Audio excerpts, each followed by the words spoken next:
It is man's blessing to explore his world, and his curse that he is never satisfied with what he finds. Astonishingly, even as we have probed the edge of our solar system, we have only penetrated our own planet's crust by a handful of miles. The Earth itself poses a formidable obstacle. What scientists call the Earth's core begins approximately 1,800 miles straight down and reaches a temperature of 9,000 degrees Fahrenheit at its molten nickel-iron center, a scalding link to our cosmic creation. The center of the Earth is one of mankind's greatest untapped mysteries, hypnotically enticing, eternally elusive. 130 years ago, Jules Verne fantasized that the center of the Earth was not an inferno, but rather a habitable place, a place that could be explored. And explore it he did, in 1864, with words. And now we will explore it as well, with words and sounds, as we embark on a journey to the center of the Earth. In a moment, Leonard Nimoy. Hello, everybody. I'm Art Bell, and this is Coast to Coast AM, and what you just heard came from Leonard Nimoy's Journey to the Center of the Earth, which is a 2-CD audio book by Simon & Schuster, available from Simon & Schuster. He also has available The Time Machine, and you know me and time, so it was kind of a toss-up. Both of these 2-CD sets available from Simon & Schuster. In a moment, Leonard Nimoy, here for only a very short time, unfortunately, so we will pummel him with questions. And now, I shouldn't have to introduce him. This is Leonard Nimoy. Leonard, welcome to the program. Thank you. Hi. Hi. We have such a short time that I feel obligated to literally pummel you with questions. Okay, go. All right. The character Mr. Spock came along at a time in our country of peace, love, Woodstock, sex, drugs, rock and roll. Let it all hang out, that kind of time. Right. And yet, Spock was the picture of the very essence of self-control, self-denial, self-governance. How could that character have become such a hero in such an uncontrolled atmosphere? Well, it's a great question. I think, for one thing, the time was one where so many people were becoming cynical about government and authority figures. It was clear that bureaucracy was not responding to the individual, and the war in Vietnam was ongoing, in spite of the fact that more and more people every day believed that it was wrong. We all believed in supporting our country, but we believed that we shouldn't be in that war. And here came a character who had a dignity and integrity and intelligence. I think the sense was that this was a person that you could believe and count on, that wouldn't be involved with hypocrisy, duplicity. There was a hunger then. Yeah, oh yeah, I think so. I think he served a great hunger, absolutely. And I think too that we were ready for the idea of a friendly alien. Well, that's right. How do you feel, by the way, about the role itself? You'll be Mr. Spock, of course, forever. Do you ever get resentful of that? No, I'm very comfortable with it. That's why the last book that I wrote, I Am Spock, is titled the way it is. I've really come full circle with it, and I'm totally comfortable. Do you think that Gene Roddenberry would approve of the repeat direction and usage of original characters that have been now exhaustively repeated in, so many other knockoffs? Well, I don't think Gene had any problem with perpetuating Star Trek. I think he would always enjoy the idea of the success of the franchise, but I do think that he would be at least interested in seeing that the thematic ideas were strong. That's what Star Trek really is about when it's at its best. Is the thematic ideas. It should be great entertainment, great adventure, but it should be about something. Yes, and Star Trek always was. Is it moving away from that slowly, the knockoffs? Well, I got to be honest with you. I don't watch enough of it to pass judgment. I feel very good about what we did. I feel very good about the TV shows and the movies that I was involved with. I've seen Generations, and I've seen Contact, and I'm not really sure that they are stories that I would have set out to do as major motion pictures. So your reaction to Contact was not... I think it was very well done, very well executed. I'm just not... Where was the story? I wasn't blown away with the story, exactly. Let's go back to Star Trek for a second. Do you remember the gentleman, and I cannot, who was originally cast as a captain of the Enterprise, Christopher Pike? Yeah, it was Jeffrey Hunter. And what happened to him? Well, Jeffrey Hunter was an important movie star. He was a very great gentleman and a fine actor. He did the first pilot as Captain Pike, and then about a year later, when NBC and Desi Lee decided they wanted to make a second pilot, he simply wasn't available. I'm not sure whether he had another job or whether the negotiations with him got too tough or whatever. That was later brought back as a menagerie, wasn't it? That's right. Mm-hmm. Yeah. Well, I guess you've really already answered this, but with respect to your answer on Contact. But otherwise, other television programs, movies, and so forth, has anything come close to the genre of Star Trek? Well, what an interesting question.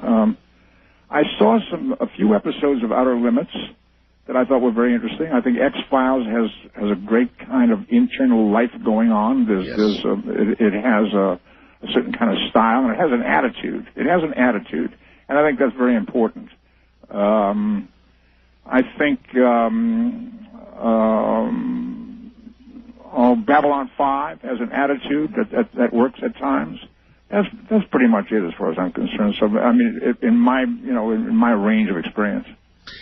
A very trivial question, but important to me nevertheless. In the early episodes, many years actually, of Star Trek, the women, the ensigns, all had these wonderful uniforms that in later years changed to pants. Who did that? I don't know, but you're touching on a very interesting point. The science fiction for a long time was a sub-genre. It was considered a distant cousin of important work. And in fact, when I started acting in science fiction 45 years ago, if you can believe it, in a Saturday afternoon serial called Zombies of the Stratosphere, science fiction was a genre in which you saw monsters, you saw people in strange outfits who came from other worlds, and you saw ladies who was scantily dressed. Yes. And there was always some sexy aspect to it. And that was what you saw in the early days of Star Trek. There were the women were, I think Bill Tice did a brilliant job of dressing or nearly dressing some of the ladies. And then later on, I guess political correctness and feminism came on the scene. And there was some question about whether or not these women shouldn't be wearing more clothes in their professional situations, and that's what happened. I'm not sure, but I think it's also perhaps as the airline stewardesses began to get older, too. Yeah, well, that could be. Yeah. Where did the idea of the all-famous Vulcan mind meld come from? We were doing an episode called, I believe, Dagger of the Mind. And there was an actor playing a character who was mentally deranged. And he had information that we had to have. And the scene as it was written was a kind of a tedious interrogation scene where I asked him a lot of questions and got information from him piecemeal, a word here and a word there, and it wasn't as dramatic as it might be. And Gene Roddenberry came up with this idea that Vulcans could do this mating of the minds and extract the information that way. It was kind of a Vulcan version of hypnosis. And it made for a much more dramatic way of getting the information and became a very useful tool for the Spock character. I remember clearly, and I saw every single episode and every single movie, and I remember when you died. I remember when your casket, I thought, flashed and burned in the atmosphere. Yeah. What was it like to be killed off? I had a tough time with it. I took the job because, frankly, I believed that might be the last Star Trek movie. And I thought, why not go out in a flash and a blaze of glory, saving the Enterprise and the crew, and dying in the process. I really thought this might be the last film. By the time we got around to shooting the final scene, the goodbye scene, where I'm saying goodbye to Captain Kirk, I had the sense that the movie was going to work. And I thought, if this movie is as good as I think it is, there are going to be more. And I began to have second thoughts about what I had done. But the die was cast, and I was a little late. It was a little too late to do anything about it, except that on the day we were shooting that scene, Harv Bennett came down on the set and said, do you think that you could do something in this scene that would give us a thread to pick up if there is another movie? And that's when I came up with this idea of doing a mind meld with D. Kelly and simply saying the word remember. Yes. It was ambiguous enough that a writer could pick up that idea and remember there might be another. Yeah, exactly. Don't forget, if there's another movie, don't forget me. Right. In Search Of, a lot of people wrote and asked me to ask you about In Search Of, whether you ever might pick that up again. Well, I'll tell you, In Search Of was a pleasant surprise to me. Again, I thought maybe 2 or 3 seasons would be the stretch of the show. We did 7 years, and we did 144 episodes, and I think it became sort of the model and the granddaddy of a lot of the reality-based searching shows that are on the air now. In fact, for the last couple of years, I've been narrating a show called Ancient Mysteries, which has its own similarities to In Search Of. I haven't heard any word about In Search Of being resurrected, but it's not a bad idea. All right. It was Alan Keyes, a presidential candidate in the last election, who said, Star Trek in many ways more personifies the spirit of what NASA used to be than does the current NASA. Would you agree with that? That's interesting. I wasn't aware of that. I think it's true, but I think just this last week that we've been seeing a revival of interest in NASA.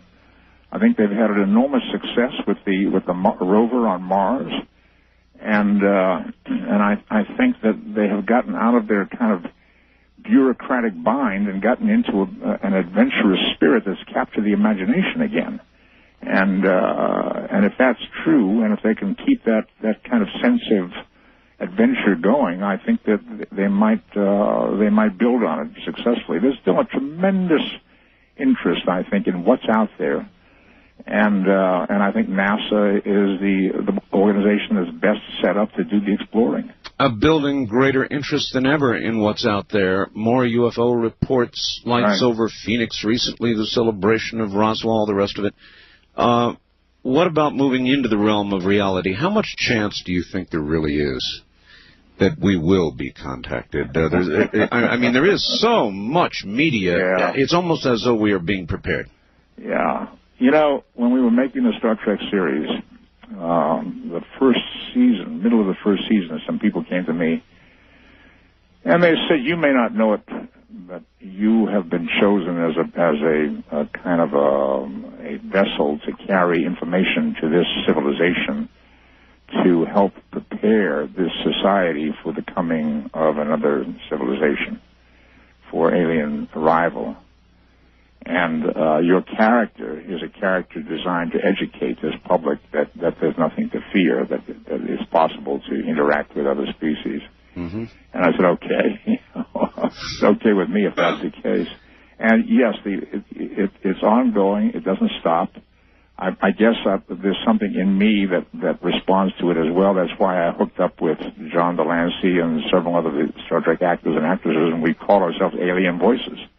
This group that's doing these audio tapes, the Journey to the Center of the Earth and the Time Machine and Lost World, and I guess we're kind of touched by that idea. We're tickled by that idea. Our imaginations are awakened, aroused by that idea. I'm curious. I'm very curious. The Carl Sagan movie that just opened, the movie based on Carl Sagan's book Contact just opened. Right. It's a flawed movie, but I think one of the most important moments in the movie is when Jodie Foster tells us the numbers. There are something like 4 billion stars in our galaxy alone,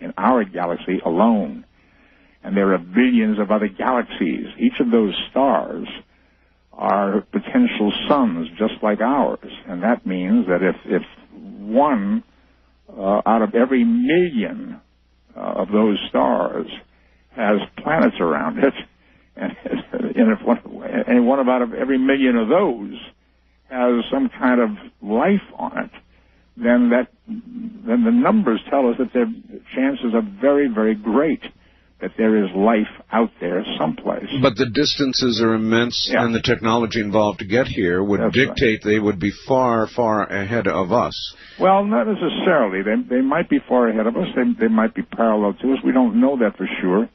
But you're right. The chances are they're far ahead of us, yeah. So a good question is whether you think that beings, not just humans, evolve toward or away from violence. An important question if we're going to meet up with somebody. Yeah, well, that's always the question. How did they, the first thing that we would like to know is how did you folks get through the technological phase of your civilization and survive? How did you survive all the discoveries of atomic weaponry and atomic power and that kind of thing without killing each other? Yes. And the assumption is that we'll be able to ask those questions and they'll educate us and help us get through it. It won't necessarily work that way. They may not. It may take an enormous amount of time just for us to learn how to communicate with them, let alone to get information from them. The assumption always is that they have traveled the same path that we are traveling, and that they may be 100 or 1,000 years ahead of us, but that they have gone through exactly the same experience, and chances are that's not necessarily true. Well, recalling the prime directive, if you look at what we have done here on Earth, reality, when we have met people who have been isolated from the world until one sudden day when they're found in the middle of a jungle somewhere, we destroy them. Yeah. Right. Right. So, I don't know. Listen, on a lighter note, you did some music stuff, didn't you? Yeah, I have dabbled with music in my time. Where are you going with this? Well, I just wanted to ask whether there's more. There's more coming. Not too many people know that you dabbled with music, do they? Well, music has always been a love of mine, and when we were doing the Star Trek series, I had the opportunity to do some recording, which I did. I think I must have done about 6 albums. I also did a lot of musical theater. I toured the country in various musical shows in the 70s. I did Fiddler on the Roof, My Fair Lady, King and I, Camelot. Had a great time. I loved doing it. And then a question I asked you just before the program, the one I did ask you is, how do you get a life? I mean, how do you're so busy, so many demands on your time, and I'm one of them right now. How do you make time for a life? Well, first let me say this. When I came to California, I was 18 years old. I left Boston, came to California to be an actor. For the first 15 years that I spent working at building a career, I was always wanting more opportunity. I was always struggling to get more work. When it all came together for me, and Star Trek started, and I haven't been out of work since, and then particularly when I had a couple of hits directing movies, and all of that came together, suddenly you're right. What happens to you, as you know, is that there's a tremendous amount of pressure builds up to do this, do that, and people would be happy to keep you busy 24 hours a day. That's right. I don't resent it because of the time that I spent wanting more and needing more and knowing what it's like being out of work. So you just make rules. Yeah, exactly. I try to keep a level head about it, and I try to help people to understand that a man does not live by work alone. That's it. Leonard, that's it. In more ways than one, that's a half an hour. Really? Yeah, that's a half an hour. Oh, too fast. Too fast is right. So can we do this again sometime? Yeah, I'd love to. All right. Leonard Nimoy, thanks a million. I wish I had hours. Take care. Thank you. All right, that's Leonard Nimoy. But I do understand. And that was the reason for the last question. When it seems like when you achieve a certain level of success, if it is allowed, the world will take your entire life. I know that. Radio, television, newspapers, magazines, all of it comes at you constantly, the media, and if you allow it to, and your sense, because you love what you do and you love your work, is to allow it. You know, I get calls from affiliates and all of these various media sources all the time, even networks, the BBC, major U.S. networks and the rest of them. And I finally, you heard me declare no more TV not long ago. And that's one of the reasons I did that. TV is an extremely time-consuming, arduous thing, as Leonard Nimoy could certainly tell you. And so I began to close some of it out of my life so that I would have a little life left. And so in that spirit, I absolutely understand the fact that he could only spend a little bit of time with us. What I will do is repeat that interview for the midnight crowd in about an hour and a half. I took the questions and prioritized them as best I could, and he took a pretty good pummeling there, so we got our money's worth for 30 minutes.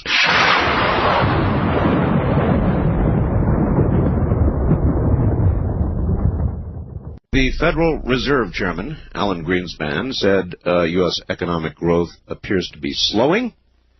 So, more or less, he said he wasn't going to raise interest rates. The Dow Jones loved it. The market loved it.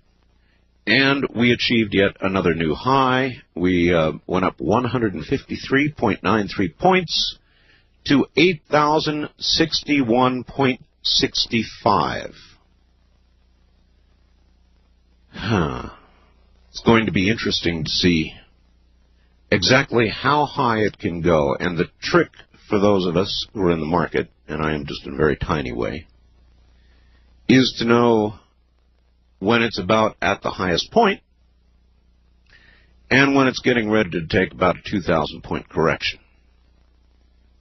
And I'm sure I'll miss that by a mile. President Clinton accepted a proposal by the Attorney General, your favorite Janet Reno, that would reduce the wide disparities in federal prison sentences for crack and powder cocaine. Even them all out, in other words. Because there have been so many claims of unfairness by those who have gone to jail for a month for a certain amount of crack versus others who have gone to jail for life. Newt Gingrich is trying to quiet things down after the attempted palace. I use that word almost loosely with regard to the House palace coup. They were going to get rid of Gingrich. Instead, he got rid of them. The Mars mission is back on track. I must admit, it is a little unsettling that, as Mr. Hoagland, you'll recall, suggested, they lost contact with Mars Pathfinder for about a day on July 20th. Of all days, on July 20th, Pathfinder was virtually unheard of for a little while. Very interesting. Hey, listen, you know what we're going to do tomorrow night? We're going to have Dr. John Alexander and Colonel Philip Corso here. Do you know who Philip Corso is, Colonel? Retired? Well, if you heard Dreamland a couple of weeks ago, you know. He's got a bestseller on his hand. As a matter of fact, I think his book, The Day After Roswell, is going to debut at number 12 nationally. And this is a man who actually had his hands on the Roswell debris, the technology acquired at Roswell. This is a man who actually says he dispersed it to American industry, and much of the technology that we have today comes directly from that debris, including, among other things, fiber optics. It is an interview not to be missed. That's going to be tomorrow night. And I think Friday night, the 26th, the last day of the prediction of Richard Hoagland of events to occur between the 20th and the 26th, I hope that's right. It's the 26th, I believe, Friday night, Saturday. We'll be here. Tomorrow night is going to be a very interesting program indeed. Jim Keith. No, that's not right. Tomorrow night is going to be, as I said, Dr. Alexander and Colonel Corso, and then Thursday night, Friday morning, it's going to be Jim Keith, who writes a serious book, a case book actually, about the men in black. So that should be very interesting. Get this, late news from Palo Alto, California. Billed by its creators as the world's first artificial brain, the Cellular Automatic Brain Machine, or CBM, awoke, their words, folks, awoke last week for a workout at Stanford University's Genetic Programming Conference.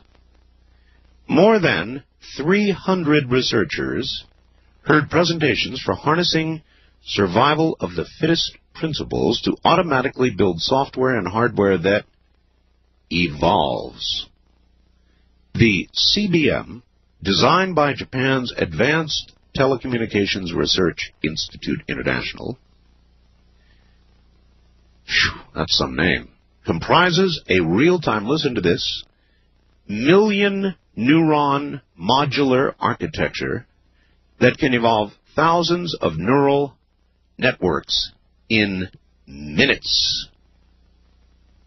What we're talking about here, folks, is artificial intelligence. Not on the horizon, but here now. And I wonder where you think this is going to lead. An artificial brain, one that you set upon a path of developing new neural pathways and virtually improving itself, growing. You want to think of it that way? Think of it as something that is growing. And it's their words here that it awakened. Awakened. Oh, what road are we beginning to go down? And what's at the end of it, don't you wonder? All right, it's going to be open lines now. Anything you want to talk about is fair game. West of the Rockies, good morning. You're number one. You're on the air. Hello there. Hello. Turn your radio off, please. Oh, hi. How are you, Art? Fine. Good. My name's Ron, and I'm calling from Apple Valley. Hi, Ron. And I've faxed you a few times, but a couple questions that I have for you. One, I find it kind of ironic that Pathfinder was lost over the weekend. So do I. Yeah. On the 20th of all days. Of all days, no doubt. Now, what they said was they had a carrier wave from Pathfinder, but no information whatsoever. So, to all the world, it was dead as a doornail for that day. Isn't that special? Yeah. No doubt, man. I couldn't believe it when I heard it. I was like, they're up to it again, you know. But my second question is, Ed Daines. I've really been waiting to hear about his predictions and the earthquakes because, of course, I'm in California here. Well, as you well know, or maybe you don't know, Ed Daines was on the air last week.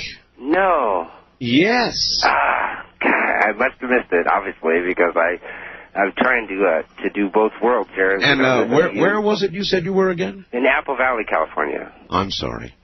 Yeah, but that's all right. No, I really mean I'm sorry. That I missed it? Yeah, that you missed what he said about Apple Valley. Oh, I'm sure he just focused right in on Apple Valley. Actually. Did he really? Really? Well, I mean, I guess all I can say is I'm sorry. What night was that? Maybe I can order the tape. I'm kidding you. I know you are. It was, I don't recall, just offhand. We're going to do a show with Ed. Don't despair. We're going to, we'll do a whole show with Ed. We're going to schedule. Oh, good. All right. Well, I just wanted to thank you for your show, and I know you get a lot of heat, and we just love you, Art. And hey, look, Heat is my middle name. Thank you very much for the call. Yeah, it is the truth. Yeah, I get in all kinds of trouble all the time. But my attitude is, oh, well. I get in trouble because people don't understand my sense of humor. I get in trouble for the subjects I cover. I get in trouble for the way I cover them. And, you know, life is short, and I'm going to keep doing it my way. We'll see what happens. First-time caller line, you're on the air. Good morning. Yes, Art Bell? That would be me. I've listened to your show for the last 4 years, and I really like it because I believe that you're a seeker of the truth, and I really like that about your show. And in the last 27 years, I've had 5 premonitions, and the first 4 of them came true. Uh-oh. I had the 5th one on July the 5th. Well, briefly outline so that we might know your accuracy rating. You said you had 5 and 4 came true. What were the 4 that came true? Well, they were personally for me, and I believe that was teaching me the voice of God. Now, I don't want to get into any religion. I just want to tell you what my premonition was, okay? All right. I've tried to fax you for a week, but... All right, it is premonition number 5 that really counts because it's the one that's correct. Okay, so what is it?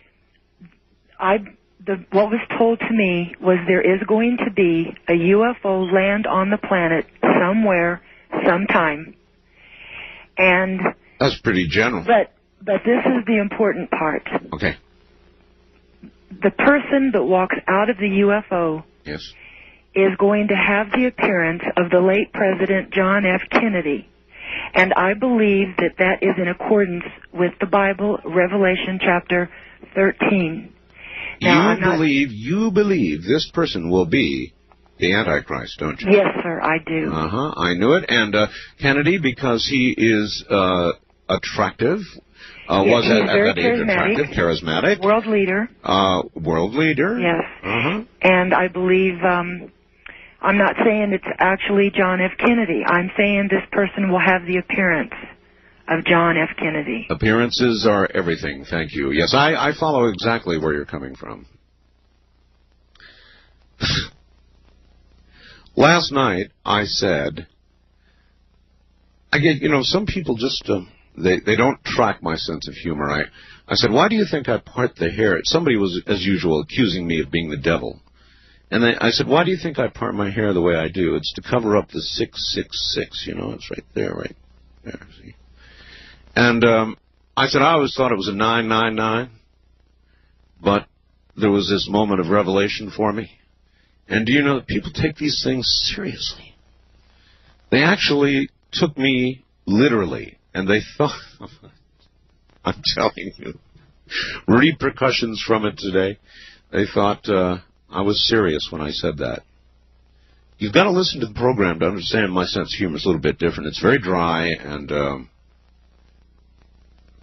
sometimes I just assume, and I know what the problem with that is, that you get it when I say something like that, or that and I'm sure the majority of you do.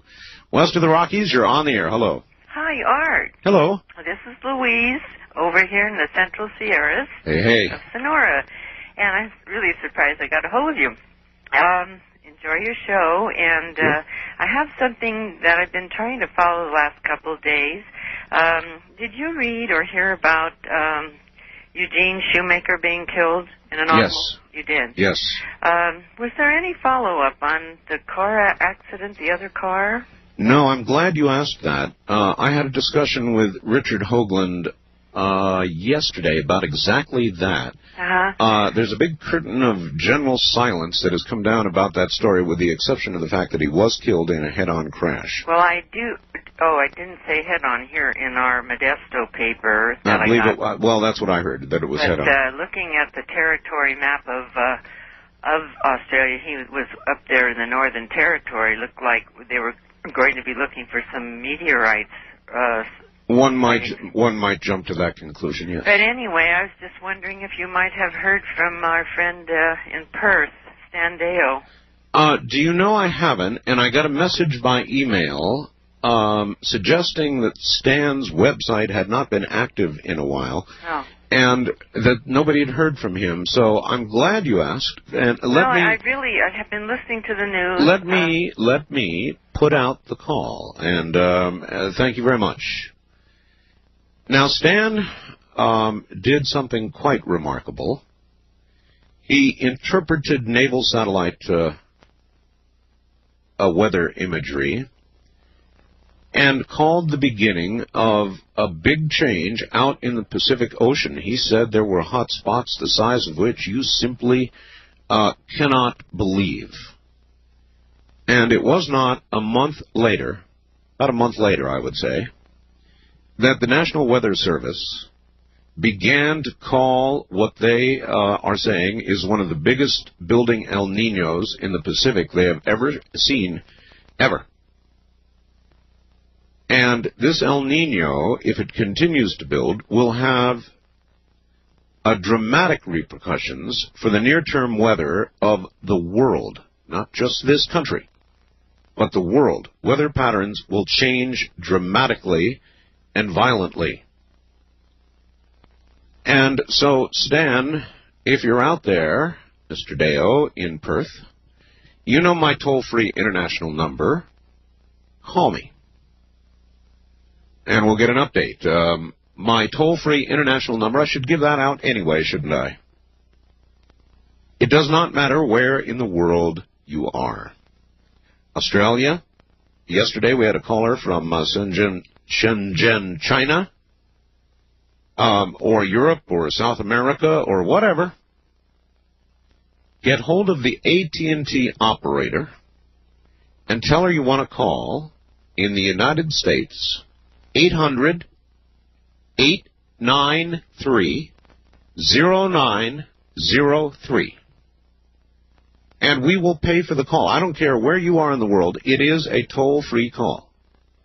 And you can either get the AT&T country code and direct dial it, or get the AT&T operator and have her call 800-893-0903.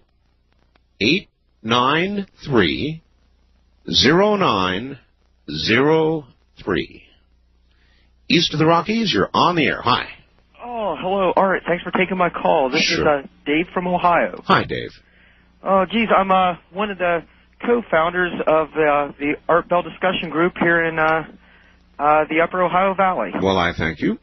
And it's so great to talk to you. I've talked to you once before, and I wanted to call and tell you it's actually part of my job with American Science Innovations to listen to your show.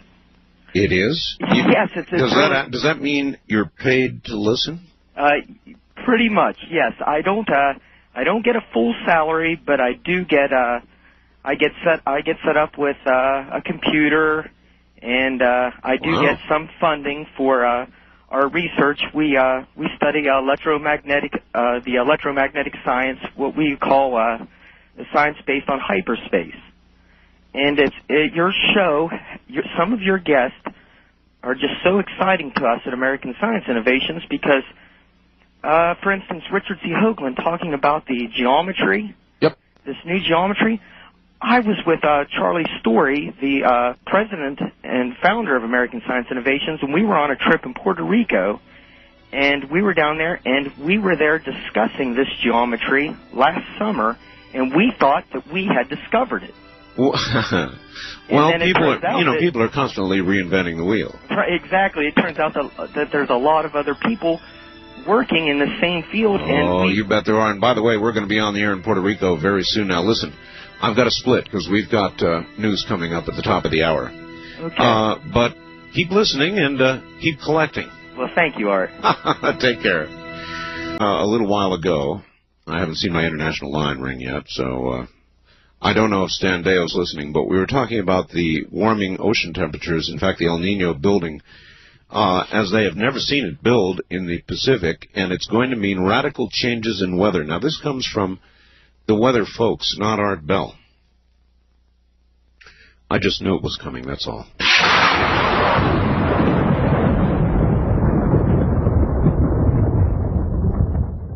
Let me give you several good reasons to go up to my website before we proceed with unscreened madness in the nighttime here. There are 2 new crop circles on the website that are so astounding, so unmistakably not human creations, that I urge you, if you don't have a computer, go to a friend's house, borrow a computer, have them printed out for you, go to the library, find a way, get our newsletter. They'll be in our next newsletter. I mean, these are the damnedest display of something that is obviously beyond us and not done by us, that there simply is no question about it. These need to be seen. One of them, I believe, from Wiltshire, both from England. You've just got to see them. I've been getting messages all day long by email and fax, and people are just blown away. The crop circle season is on big time. They're coming at a faster rate than ever. It means something. So go take a look. I seem to have won a couple of awards, and we posted them on the website. One is the Certificate of Nomination for the Marconi Award, which just came in today. And it's a beauty from National Association of Broadcasters, and I'm very proud of that. Whether or not I end up winning the final, I'm one of the 5 finalists, whether or not I end up winning in September, I have mentally concluded, perhaps for my own protective reasons, it doesn't matter. I am so honored to have received the nomination as one of the top 5 syndicated programs in the United States. That's up there, the actual certificate. I scanned it and put it up there. And then I got a beautiful plaque, which I'm very proud of as well. You know how I feel about animals. This came from the Humane Society of Rowan County in Salisbury, North Carolina. And with it came a letter, Dear Mr. Bell, as President of the Humane Society of Rowan County, I'm extremely pleased to present to you a special Susan J. Gleckler, I hope I'm getting that right, Memorial Award in the form of an enclosed plaque. It is sent with our deepest appreciation for you and your efforts on behalf of this planet, the animals, and the people who are willing to be enlightened in hidden realities and other possibilities of your many diverse subjects. The Susan Gleckler Award is a memorial for a very talented and caring member of the Humane Society who died tragically in 1978 at the age of 18. We honor her memory with the annual presentation of awards to individuals who are not members of our Humane Society, but who have made an outstanding contribution to animals or animal welfare. Yours is the first plaque to be presented to someone who is not relatively local since the awards began. So, thank you very much, Bonnie. Signed by Bonnie P. Smith, President of the Humane Society of Rowan County in Salisbury, North Carolina. Thank you very much. And so I plopped that plaque onto my scanner, and I scanned the plaque. Put that one up there. So there you go. All right, to our international line, you're on the air. Hello. Yeah, this is Colin from Northern Ontario, Canada. How you doing? Not too bad, not too bad. You know one thing though that I have to talk to you about, Art. What's that? Where does Richard Hoagland get these Masonic conspiracies? Like I'm a Mason, I'm a 32nd degree Scottish Rite, and like, where does he get this stuff? You know? From people just like you. Oh, yeah, I know. I'm the evil one. I know. Like honestly, a lot of the stuff that Richard talks about, like, is interesting to say the least. And I'm not sure of it myself. And to be honest with you, you said you're a 32nd degree Mason. Yeah, Scottish Rite. It is possible, is it not, that there are things that you are not yet privy to? No, but I have friends that are, like, the 33rd degree basically is a person who runs Scottish Rite Masonry. That's basically what it is. Uh-huh. And that's the thing that I find interesting. But even how can you know for sure? Yeah, this is true, you know. Art, I rest my case. I beg your pardon? Yeah, I said, Art, you've intrigued me. Well, I'm intrigued, too. I don't know whether I buy into all of that or not about the Masonry. And so I've just given up on it, you know, and I tell people, look, I'm a 99th degree Mason. And they say, oh, most of them go, oh, my God. And I tell them, well, I can't talk about it. Well, there's nothing to say. I have no idea whether there's some grand scheme and plan. There may be, and you may not know it either. Yeah, this is true. Hey, you know, Art, before I go there, there's one thing I got to say to you, man. I've been telling, like, all my friends, like, about you. Like, it's cool because, like, every once in a while when I'm up late at night when I'm off work, like, I get you from WLS in Chicago, which is about, 1,000 miles. Oh, yes. Well, they got a big signal. I'm about 100 miles south of James Bay. Well, let me tell you something. We're about to invade Canada. Really? I can't say any more than that, but the Canadian invasion plan has been laid, believe me. Yeah, I know, like, hey, did you catch that thing with all those fishermen out in B.C., man? What about them? I know. Isn't that, like, bizarre? No, what? I said, what about them? I know, it's like... No, I'm using about. I know these, okay. Tell me the story. These Americans, you know? I know, like, the way you're talking about the dispute between them. Yeah, I know. It's like... How can like I can sort of sympathize with the guys who did that blockade. Like maybe it wasn't the best means to an end, but it was something they had to do. You know, when you're screwing with somebody's livelihood, you know, you might take drastic measures. That is what motivates people. You've said it all. Thank you. When you screw with people's livelihoods, then they become activists. In America today, anything short of that, and you're unlikely to motivate people.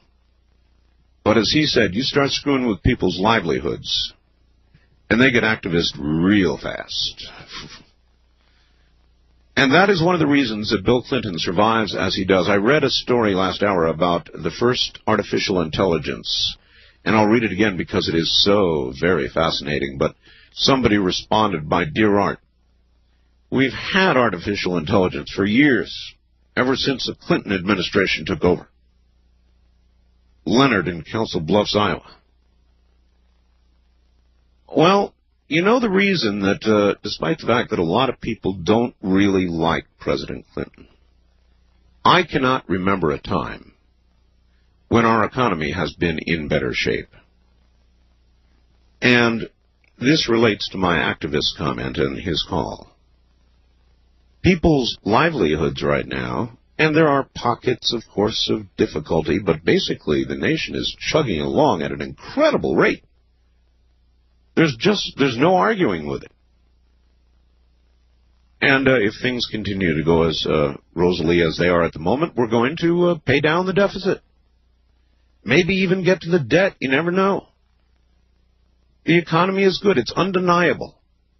And as long as the economy is good and people's pocketbooks, are generally fat, they're very unlikely to overturn anything or get activist politically in any way at all. In other words, they're fat, dumb, and happy. That may be a slightly unfair description, but it's roughly accurate. Fat, dumb, and happy. Things are going well. They're not going to mess with this administration while things are going well. No way. That's reality. First-time caller line, you're on the air. Hi. Yes, sir. Hello, Mr. Bell. Hello there. Where are you? I'm in Las Vegas. Cool. I'm a friend of Merle Haggard's. I got a fax today. You must be the man who sent me the fax about Merle Haggard wanting to be on the show? He wants to be on your show bad. Badly, huh? He turned me on to your show back in March. I'd love to have Merle on. And the first time I listened to your show was the night that you were talking about the Phoenix sightings. Oh, yes.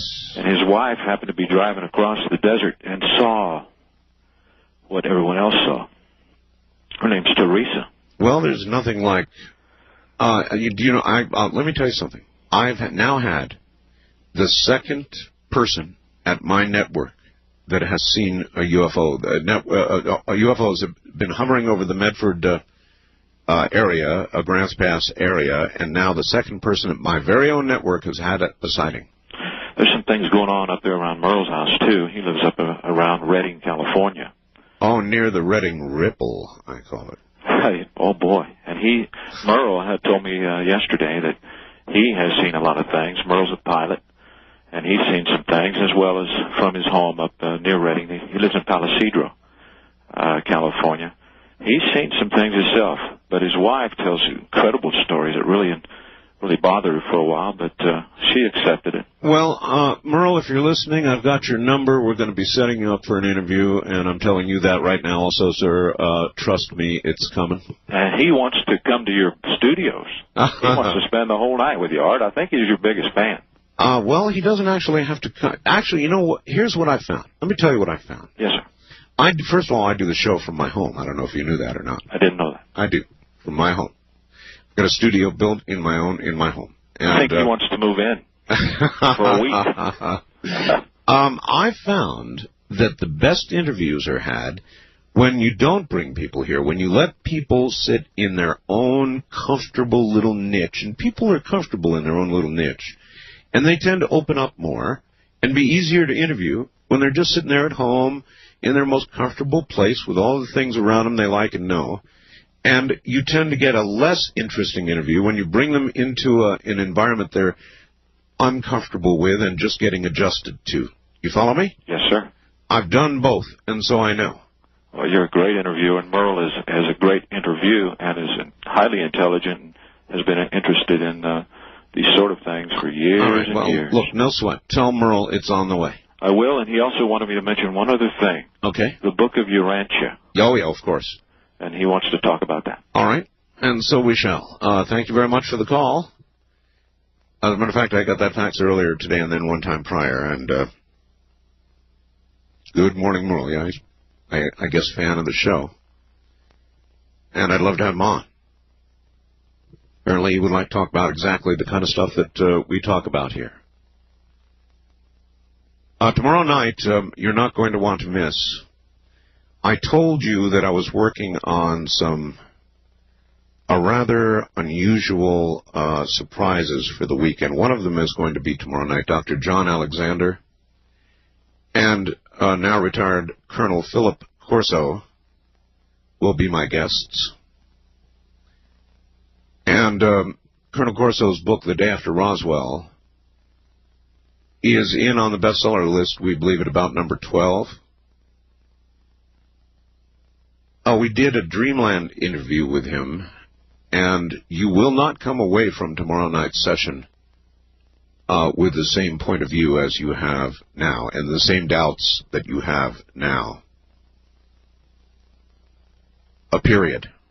There is no way to really be in denial about what the Colonel has to say, and so I would suggest, with an open mind, you enter our realm at 10 o'clock Pacific, adjusted for time zones across this great land and beyond, and listen to Colonel Corso. You just won't be the same afterwards. First-time caller line, you're on the air. Hi. Hi, Art. This is Gary, calling from Chicago. Hi, Gary. And I'm going to say that your show's on Warp 9 tonight. Thank you. Listen, hey, Gary, I've got news for you guys in Chicago. What's that? In about 2 weeks, WLS begins Dreamland. Oh, excellent. I've been getting that out of Cleveland 1100. Well, it's coming to Chicago.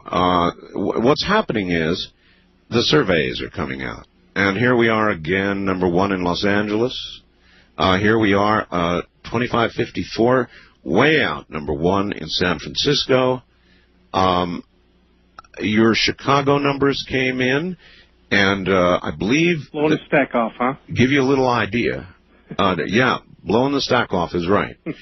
Each survey that we've had now, a couple in Chicago, we have doubled the numbers each time. Well, I know I'm definitely one of your Warp 9 fans out here. Your show is one of the best out there. Thank you. Well, anyway, as a result of all that, Dreamland is now written in concrete for Chicago, so it's on the way. Oh, that's most excellent. Yes. Yeah. I just wanted to cover a couple of things about that new artificial intelligence out there. That sounds like, to me, this might scare your audience out there a little bit. It sounds like maybe the beginning of the Terminator kind of movie deal. If you hook that guy up with the internet look out. Well, here's a question for you, all right? Okay. If we allow an artificial intelligence, in other words, this is a machine that will begin to grow itself. It will begin to literally rewrite it and develop its own neural pathways, and it will begin to grow up. Now, it's a machine. We don't know yet. It's a machine. It will eventually have our capabilities minus our ethical sense, our moral direction, whatever it is. And this may be good or bad, but I mean, what would happen if you developed a superior intellect minus all emotion? What would it do? That's what I was saying. Sounds like the Terminator. Sharon Connors. Another interesting thing that's going on about the Mars rover is, why are we just fooling around with a remote control car? Why isn't there a little helicopter checking out what's over the horizon a little bit, or do we not know that? A little helicopter. Right. Well, I'm not sure the density of the Martian atmosphere would allow a little helicopter. As a matter of fact, I was wondering how the density or general lack of it would allow a parachute to particularly slow the craft as it came down. There's a lot of things I wonder about. Right. Because that's just, there's a lot of technology, and it seems kind of funny. We're just fooling around with this one thing that can only go 1 inch per second. Yeah. I also want to suggest a couple of guests that you had on before I go. And now I can't remember their names, but they were pretty good shows, and I started listening to them back in November. What were they about? They were the one guy you had who had his whole house rehabbed into that big radio station looking for the messages in the sky. Oh, yes, of course. And I think that would be a good time to get him back since the movie Contact's out there. Yeah, he was going to sell that house, and I should find out how that came out. Right. And another one? And the other one is that spooky, scary one that you had when I started listening to you. Oh, yes. About rods. Rods. All right. Jose, Los Angeles. Art, it may very well be that we, the human race, are in fact a form of artificial intelligence in the process of developing another form of artificial intelligence that will develop another form, etc., etc. Anyway, at some level, that makes us God. And the first thing I think I will do as God is write a book of revelations so I can keep my creation stupid, terrified, and in line. Ooh, Daryl. Treading upon some serious folks there. East of the Rockies, you're on the air. Hello. Yes, Art. Good morning. Calling you from New York City in Manhattan. New York City, the Big Apple. And Art, when are you going to get here? You've been keeping me up all night whenever I travel all over the country. Well, I don't know whether you had heard, but not long ago, we did a couple of Saturday night, Sunday morning programs on WABC in New York. Oh, wow. And you didn't know that, huh? Mm-mm. You missed them, huh? Well, anyway, in due time, I think you will find us gracing the airwaves of WABC. So I'm trying to tell you something's going to happen. Hang in there. Great. In the meantime, I'll catch the Skip in the late night. Skip. Thank you. You're welcome. Thank you very much for the call. The Big Apple, west of the Rockies. You're on the air. Hi. Hello, Art? Yes. Oh, 7 months I've been trying to get you. Oh, gee. Honest to God. Last night you had a gentleman on that was talking about 666. May I make a comment on that? Yes, you may. Okay. In Latin, each letter there's a number that, like X is 10 and V is 5, et cetera, et cetera. Yes. Okay. On the mitre of I'm getting this out of the King James Version. Okay. The mitre that he's wearing of the Pope. Yes. Across the top it says Vicarious Filii Dei in Latin, which comes out to Vicar of Christ. Now, if you take that Vicarious Filii Dei from the horizontal and put it in the vertical, and then go across and put the number which relates to that letter. Yes. You take the whole thing down and add it up. And guess what it comes to? 666. Exactly. Well, You know, people don't have a sense of humor about this kind of thing. I know it. They just don't, or they don't understand mine. Anyway, I heard you joking around like 999. Yeah, that's right. I always thought it was a 999. Then I was saying I part my hair this way, and we got calls and calls and calls. He's the Antichrist. I knew it. No senses of humor at all out there. I swear, 7 months. You threw something out at your audience about 7 months ago just to get their reaction on something. What was it? You put it out. You said, what if you got up in the morning and you dressed and showered, went downstairs. Yeah. And the sun didn't come out. Right. And that actually happened in 1780. Well, on May the 19th. I think there would be worldwide pandemonium. Yeah, I think people would go berserk. Some of your people called in and said, well, that's great. I wouldn't have to go to work today. And some folks said it scared the hell out of me. And yeah, that's right. All kinds of answers. That's right. I appreciate the call. It's because it's a good question. It's just one of those things that would turn us, I am convinced, into instant savages. It would only take one day to wake up, and the sun simply not to come up. Within hours, cities would be burning, people would be trampled, the world would be a complete disaster. In hours. You want to bet?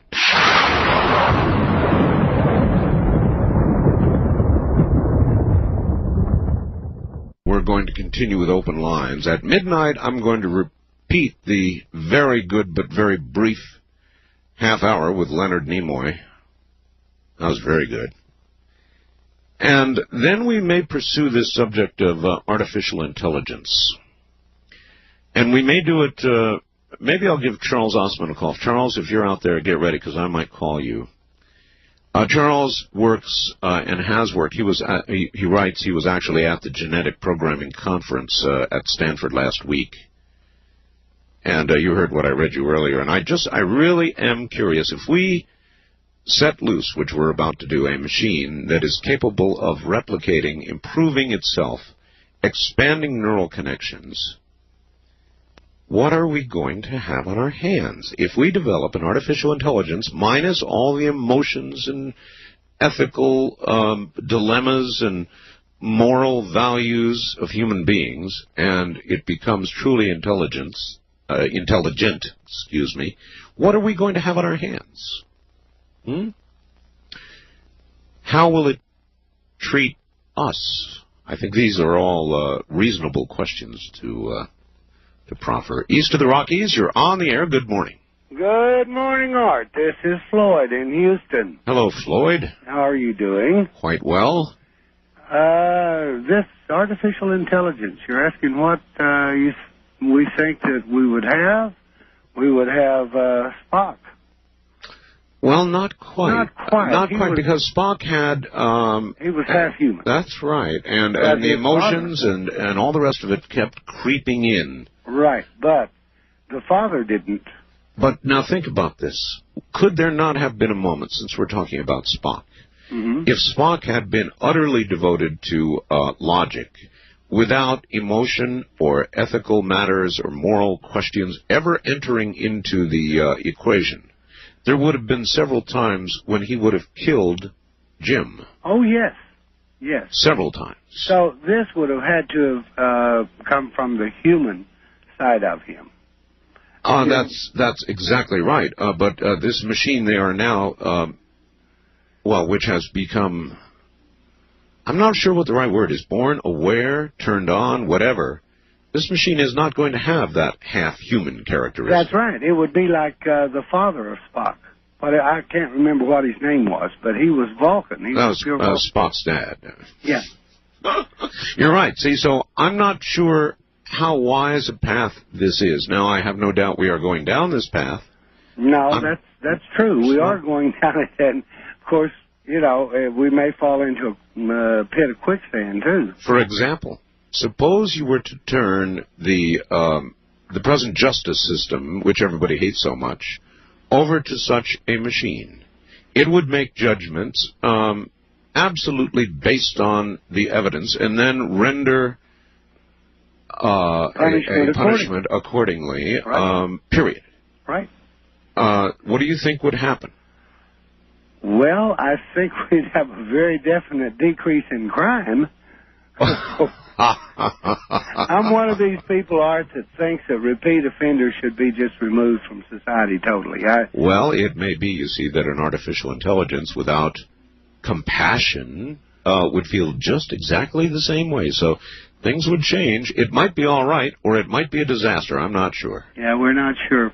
I have one question for you. Yes, sir. Before we get off, before you cut me off. Sure. You advertise for this C-Crane company an antenna. The select antenna. Yeah, the one that sits near the radio. That's right. Does that work in an automobile? No. No. No, absolutely not. No. The select antenna, by inductive coupling, actually focuses the energy that it gathers to the internal antenna in the radio. Mm-hmm. And obviously, in a car, your antenna is outside, sticking up in the air. Well, not all of them. Some of them are in the windshield. Mine is. It would still be very difficult because the car would be constantly turning in different directions. No, I would say, I'm trying to give you an honest answer here. Yeah. For any radio except a car, forget it. Yeah. Okay, well, I just wanted to ask and keep up the good work, man. There is a Houston chat group down here, I think. Is there? I heard that there was. They're springing up all over the place. All right, well, I'll see what I can find out. Thank you. I guess what I should have said is that for every other radio but a car radio, it works incredibly well. As I say in the advertisement, it cuts out 90% of the fading at night. It really does that. I've tested, I went through a period of time when I was into AM reception improvement, and I tested and tested and tested. Most of the devices that claim to improve it really don't. And they just never worked. It was very disappointing. But the select antenna, oh boy, does it work. East of the Rockies, you're on the air. Good morning. Hi, Art. This is Chris from Cleveland. Hi, Chris. I got a little point to bring up here. Okay. Dealing with your artificial intelligence, I think you sort of make a false assumption that humans are moral to begin with. We're a mixture. There are some moral humans. There are some immoral humans.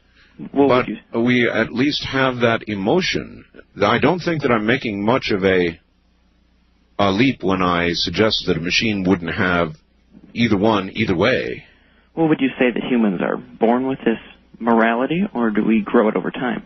Or we taught it? Well, to some degree, probably both. In other words, if you grew up utterly without direction and teaching, you might still understand the basic value of life. Or you might not. I'm not really sure. In other words, without parents, maybe without direction, I still have a feeling that some basic things would be understood. Maybe the computer just needs a happy two-parent family. Yeah, but you see, that's what it would not have. Well, thank you very much. All right, and once you set that computer free, and we're really not just talking about a computer here, we're talking about a sentience. Something that is aware of itself, is able to build and improve itself and learn. Something right now we cannot do at anywhere near the scale that this machine, this sentience, would be able to do it. Now, that could very, very quickly get out of control. And if that sentience was on the Internet, which it certainly would be, it would have access to everything and everybody. Think about it. East of the Rockies, you're on the air. Hi. Hello, Art Bell. Yes, sir. Where are you? How you doing? Fine. Where are you? I'm in Owensboro, Kentucky. Okay. Yeah.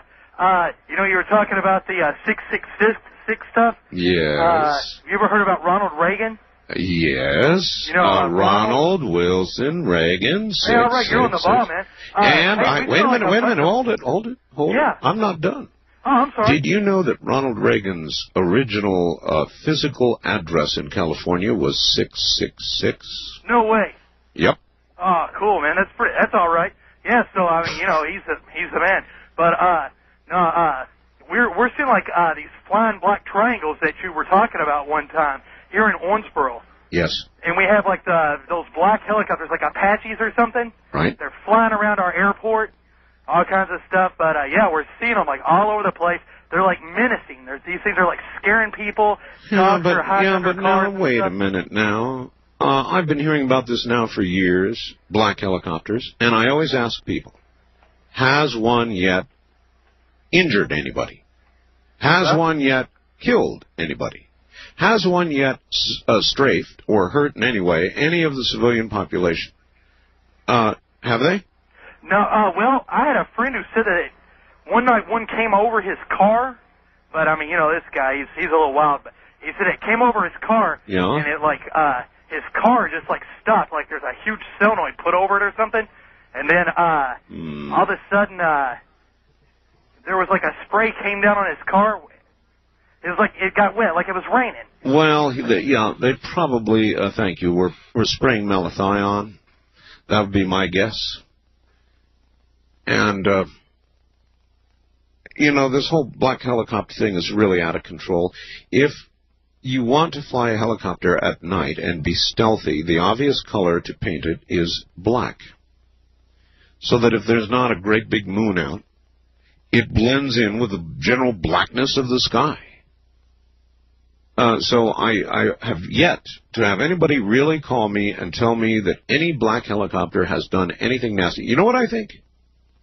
I think that a lot of the military guys who fly these things are having fun with this. And I really mean that.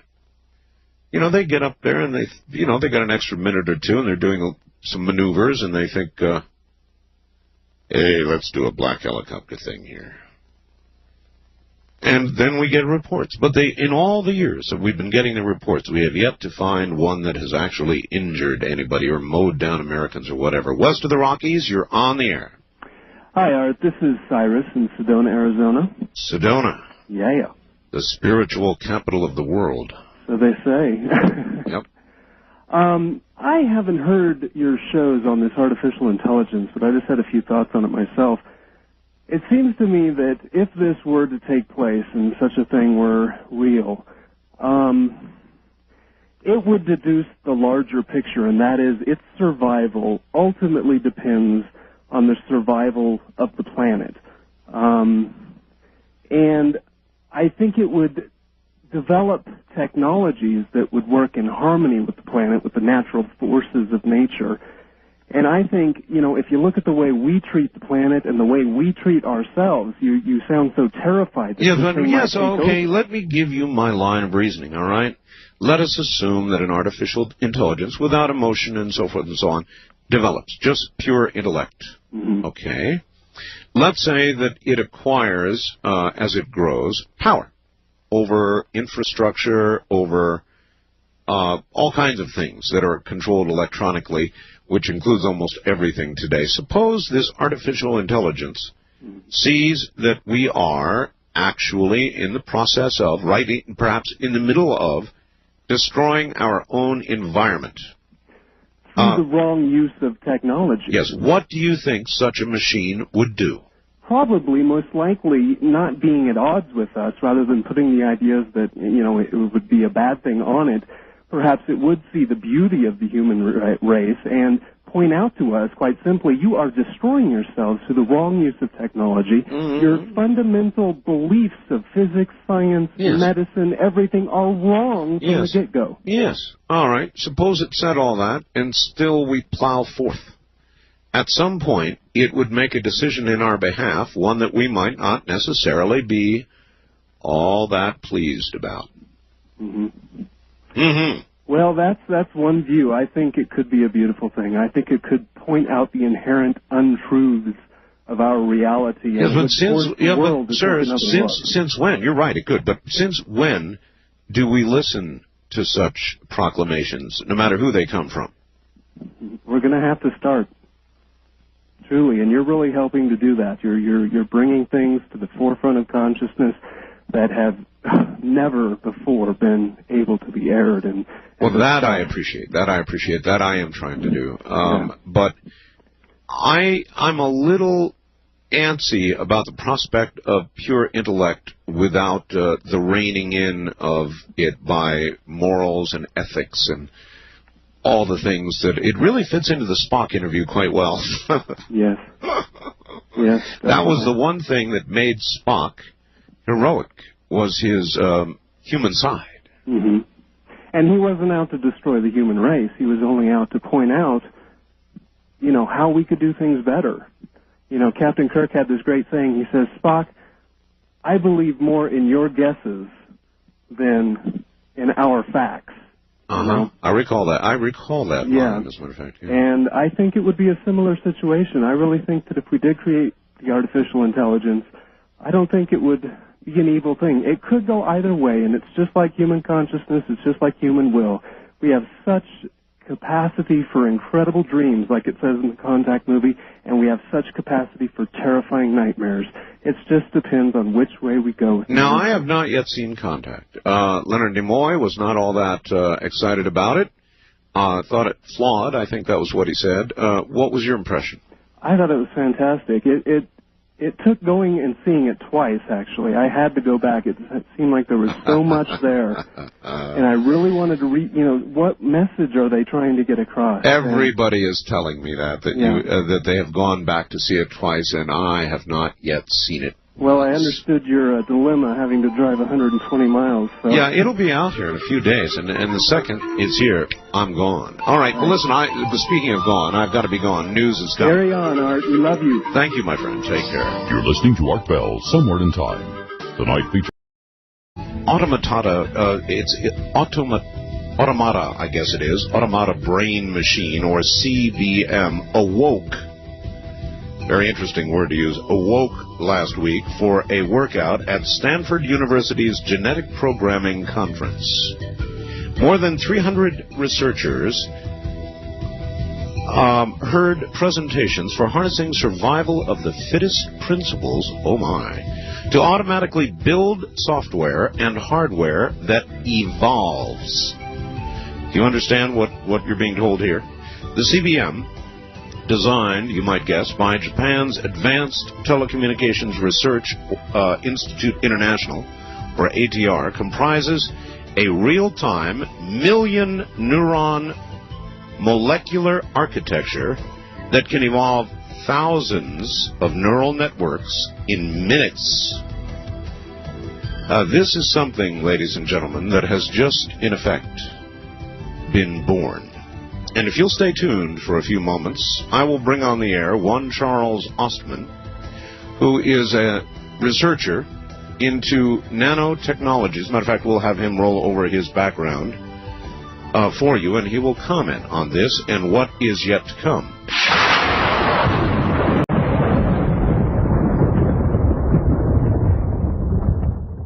Charles Ostman, when he heard me read that story, fired off the following facts to me. Art, I was actually at the Genetic Programming Conference at Stanford last week, and it is indeed true that an artificial self-evolving brain project developed by Dr. Hugo Digueras has been financed and supported by the ATR program sponsored by NTT, the second largest telecommunications company in the world, in Kyoto, Japan. So, I guess we need to talk to Charles, who is a senior fellow at the Institute for Global Futures, a senior fellow at the Foresight Institute, science editor and author of Mondo 2000, science editor, author of Midnight Engineering, contributing editor, author of Robotics Digest, Science Advisory Board, NanoThink, and founder of Berkeley Designs. Here is Charles Ostman. Charles, thank you for coming on in the middle of the night. Good morning, Art. Good morning to you. So you were actually there when they had this conference, Oh, certainly. I was there, and in fact, this is something that I'm personally involved with for quite some time, not growing brains exactly, but certainly in setting up and developing some of the infrastructure that makes this kind of a design goal possible. All right, so you'll be in Switzerland. Hopefully so. What have they done here, Charles? What have they done? I mean, what have they turned on? Well, once again, this will take a bit of background, and forgive me for those that have heard me talk in the past. I realize that I tend to go over a lot of background detail, but in order to make sense of this and to really make it understandable, I will have to provide a little bit of a background. So it goes as follows: GA and GP, which means genetic algorithms and genetic programming, of which GA is a subset. These concepts have been around for years and years and years, quite a couple of decades really. And oddly enough, where you find the most prolific use of this traditionally has been, strangely enough, in the financial forecasting world, where people use evolvable entities, if you will, residing what looks like or has the behavioral equivalent of a synthetic ecosystem. Why? Because in that kind of a domain, if the target design goal is to look at something very, very let's say, obscure in terms of a statistical trend, buried in a very noisy or chaotic environment where the noise-signal ratio might be, say, 1,000 to 1 or worse. You're going to get ahead of people, Charles. I know. I'm trying my best. Forgive me, but I just have to set up the background so we can evolve, quote-unquote, to the current state of affairs.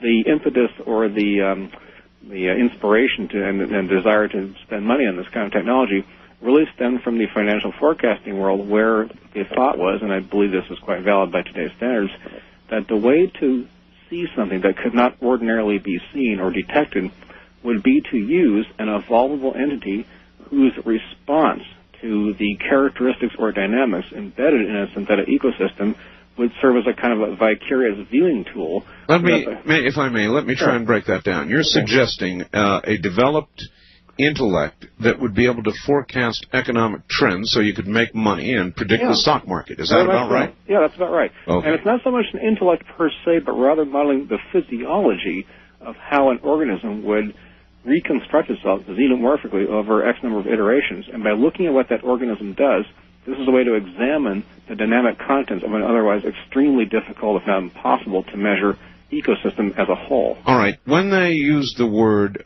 this machine they have created, awoke, they said awoke.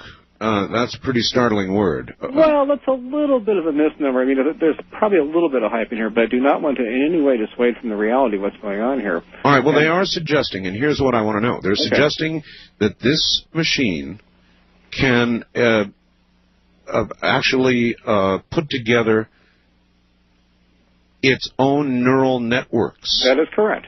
That's absolutely correct. Its own neural networks. In other words, it can build and improve itself. Exactly correct. That couldn't be said any better. And let me, again, forgive me, I do need to regress just a little bit. Sponsored mainly by the military, amongst others, had a specific interest in developing what I call the next generation of synthetic sentience engines, if you will. The traditional world of AI, which goes back to the days of Marvin Minsky and folks of that ilk. Artificial intelligence. Yes. Actually came to a certain point and stopped.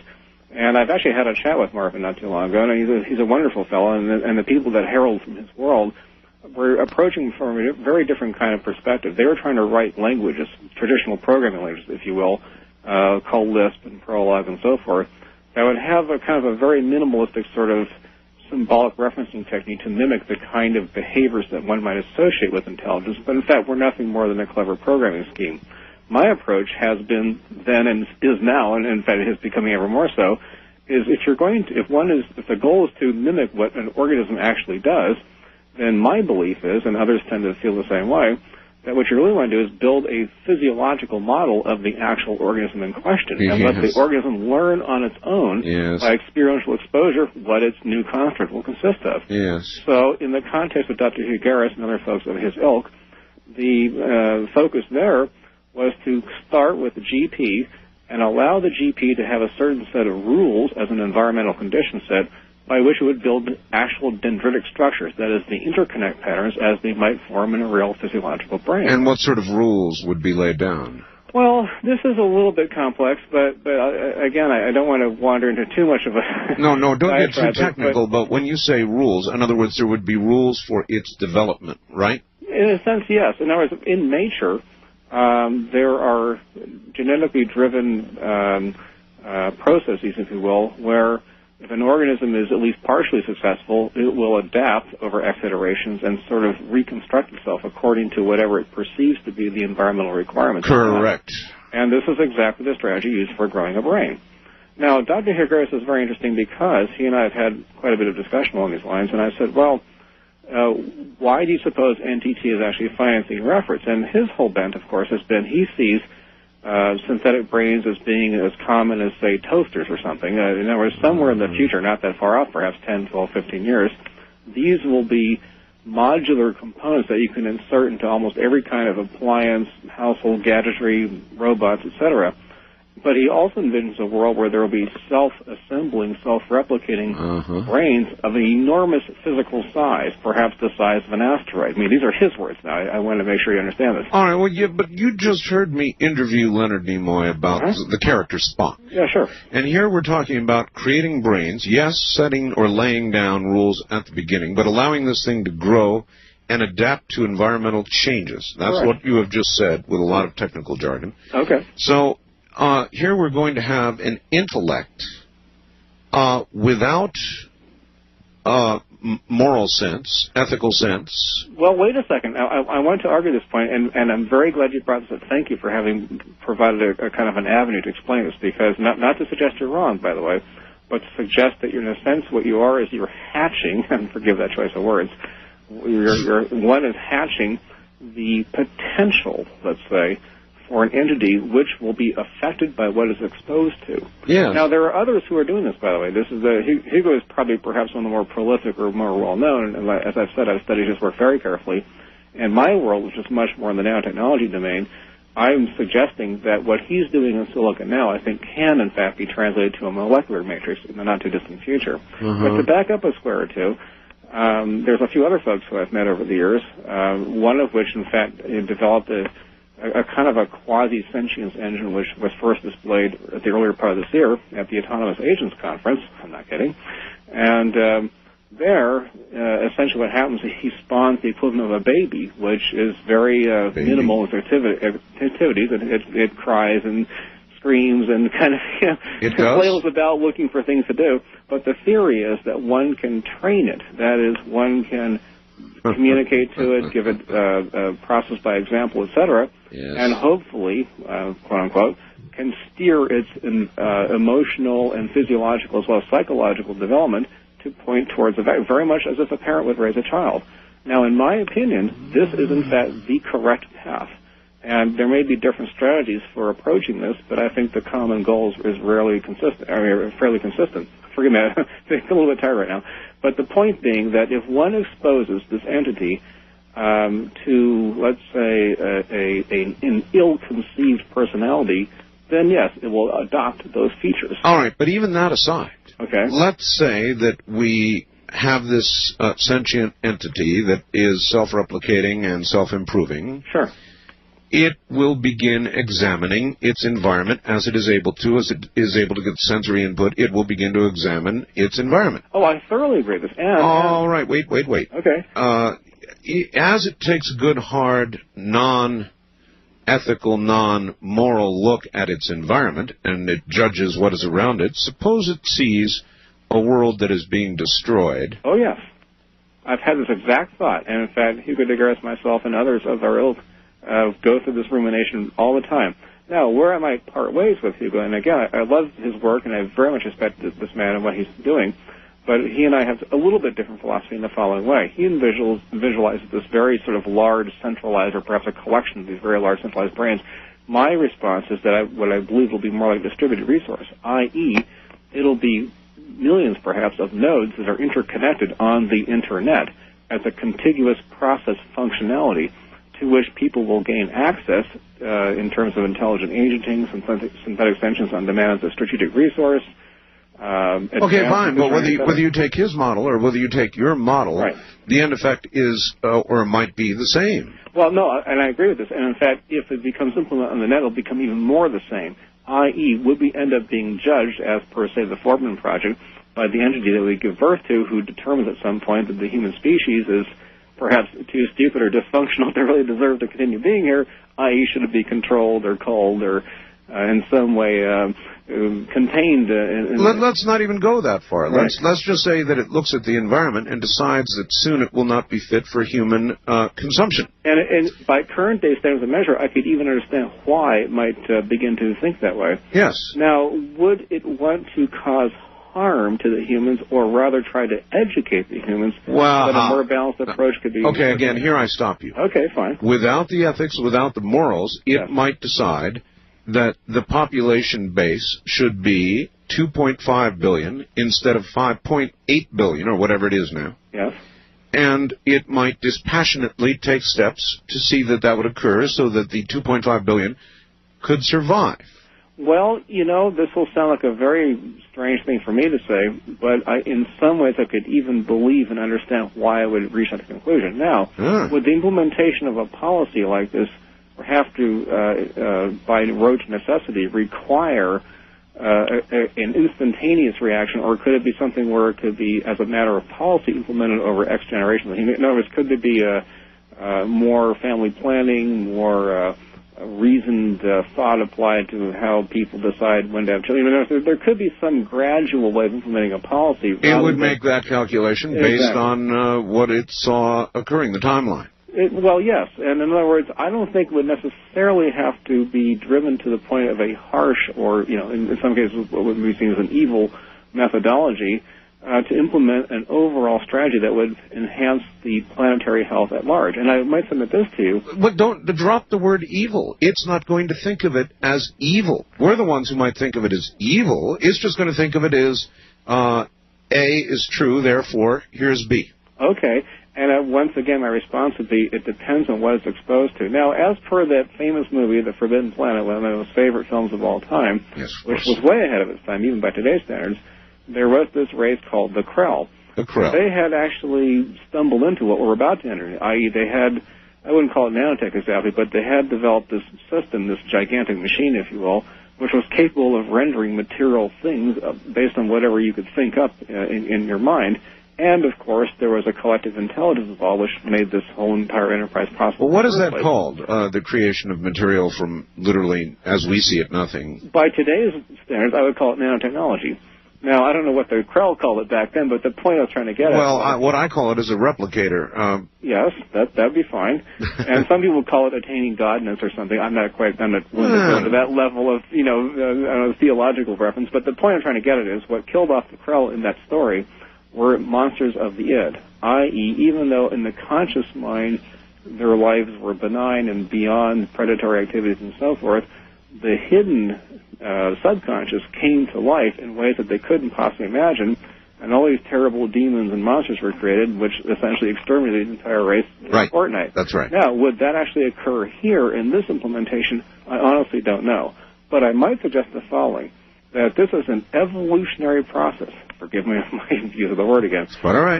That organisms, I think, scattered throughout the universe have gone through this series of steps, a series of tests, if you will. Yes. And each test is larger, has a larger risk-gain ratio amplitude than the test preceding it, and also comes compressed temporally, that is, with shorter timelines between each new test increment.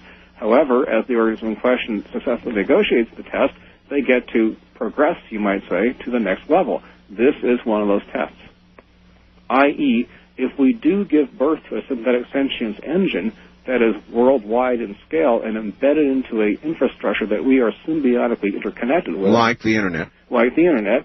Therefore, if we can survive the test by being judged on the quality of who we are, then we, in a sense, deserve to graduate to the next level beyond. And if not, then we may, in fact, suffer our demise accordingly, and perhaps even deservedly so. Well, if there was a sentience born on the Internet, and I know that you have postulated that. Yes. As the Internet continues to grow, well, I can only imagine, or maybe I can't imagine, in 5 years what it's going to be like, but a sentience on the Internet truly would have access to just about everything in the military, all the intelligence information. It would have access to the satellite reports on the environment. I could go on and on and on. In other words, it would have access to everything and might, if it needed to, figure out how to control everything. I mean, you really just can't rule that out. No, and I think you're absolutely right about this. However, let me conditionalize that response the following way. Would this, in fact, become a requirement for, in other words, does the symbiosis between us, the Internet, and the surrendering of our belief there, as I often refer to it as, to a other authority, another intelligence that we help spawn, but in fact takes on a life of its own, and begins to, in a sense, work with us, hopefully, in a way that we can better life and our ability to continue supporting life, for future generations. I think that, again, this is something that has happened elsewhere many times over again, but in many cases it probably goes awry and to the extinction of the organism in question. But we are going to find out. There's no way that this is not going to happen. It's happening. It's happening now, and when you have the telcos big-time financing, and NTT is only one of others, let's say, who have similar interests, the idea that the virtual asset-based commodity systems, i.e., as opposed to the what I call the hard asset-based commodity systems of today, where the real resources by which valuation is established are not things like solid objects like gold or pork bellies or whatever. It's going to be information space, knowledge volume, access to the telecommunication system in general, synthetic extensions as a resource, etc. These are things that are going to have real tangible value. And this is nothing more, in my belief, than a kind of a training mechanism, an introductory step towards the nanotech world where physical things have essentially no value. All right, Charles, hold on. We'll do a little more. We've got a break coming up. Can you hold on a little bit? Oh, sure, that's fine. All right. Charles Ostman is my guest. He knows. Otherwise, they're not from human beings. In addition, late this last night, Keith got up a couple of awards that I recently got. The nomination for the Marconi. If you've never seen one of those, we put it up there on the website. Just came in the mail today. And an award from a very special group in North Carolina that I read earlier, and that's up there, and you can read that as well. But you see those crop circles, I'm telling you. And then you let me know what you think. We're having quite a season. The biggest yet.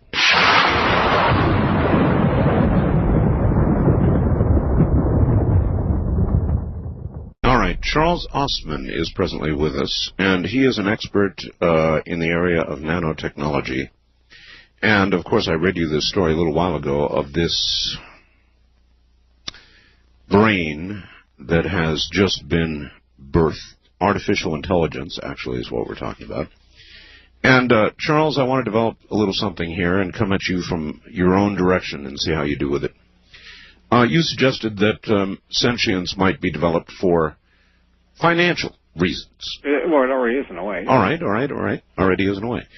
Even this sentience, allowed to build, allowed to expand, allowed to learn toward its goal of understanding and forecasting and having to do with things economic, might begin to look from an economic perspective at what's going on and conclude that the economy at some point is going to collapse or be not tenable for the number of people on Earth and begin moving in the direction we talked about anyway. And if it had control of the Internet or was a sentience on the Internet, something you frequently talk about, as I said earlier, everybody's password, everybody's protection would be absolutely without value if this mind, without conscience, decided that for our own good, the economy was on the brink of absolute disaster because of what we're doing. Therefore, the corrective measures will be taken, blah, blah, blah, blah. Yeah, no, I can see where you're going with this. And let me toss in. And first of all, as a matter of just understanding the internal workings of this realm, for the sake of general discussion, I think the idea of having protection, i.e. your password, your encryption, etc., these don't really exist anyway. It's a false blanket of security. I agree. Anything can be cracked and anything can be examined if there's a desire to do so. I agree. Furthermore, it has been the case for some time now that the IRS and other agencies with similar agendas use advanced neural net and in some cases genetic algorithms to determine behavioralistically what your activities might be in terms of should you be audited or not. In other words, it's no longer a matter of can I go to a court of law, let's say, and petition that my privacy has been violated by some single person or group of people who broke into my house, looked at my files, or tapped my telephone. No, a machine does this on its own now. So this is merely a matter of scaling up, let's say, to a more universal or ubiquitous realm. But it's not like we're breaking new ground. It's merely the resolution's increasing and the capacity for making it more ubiquitous is becoming. All right, what are we hearing now? That the Internet is doubling in size every 4 months or something? Oh, yeah. I mean, I don't know what the exact numbers are, but that sounds about right. Something incredible. But and so the response of the average Joe on the street is, all right, so a sentience becomes aware and begins taking control. So, all we do is pull the plug, no big deal. Well, no, you can't pull the plug. No, you can't pull the plug.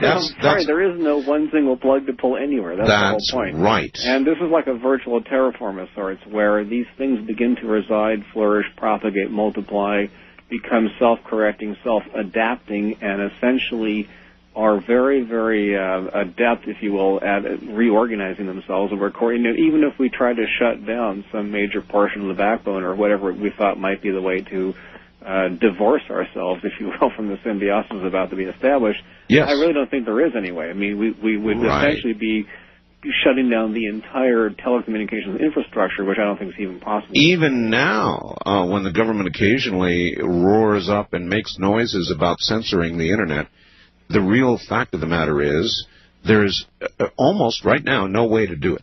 I mean, they can talk about it, but they can't do it. Right, and in fact, let me offer a little sideline here, just as a sort of anecdotal note along these lines. I was actually petitioned by a client some number of months ago who approached me and said, I represent country X. I can't tell you where the country is exactly. Let's just say it was a Middle Eastern client.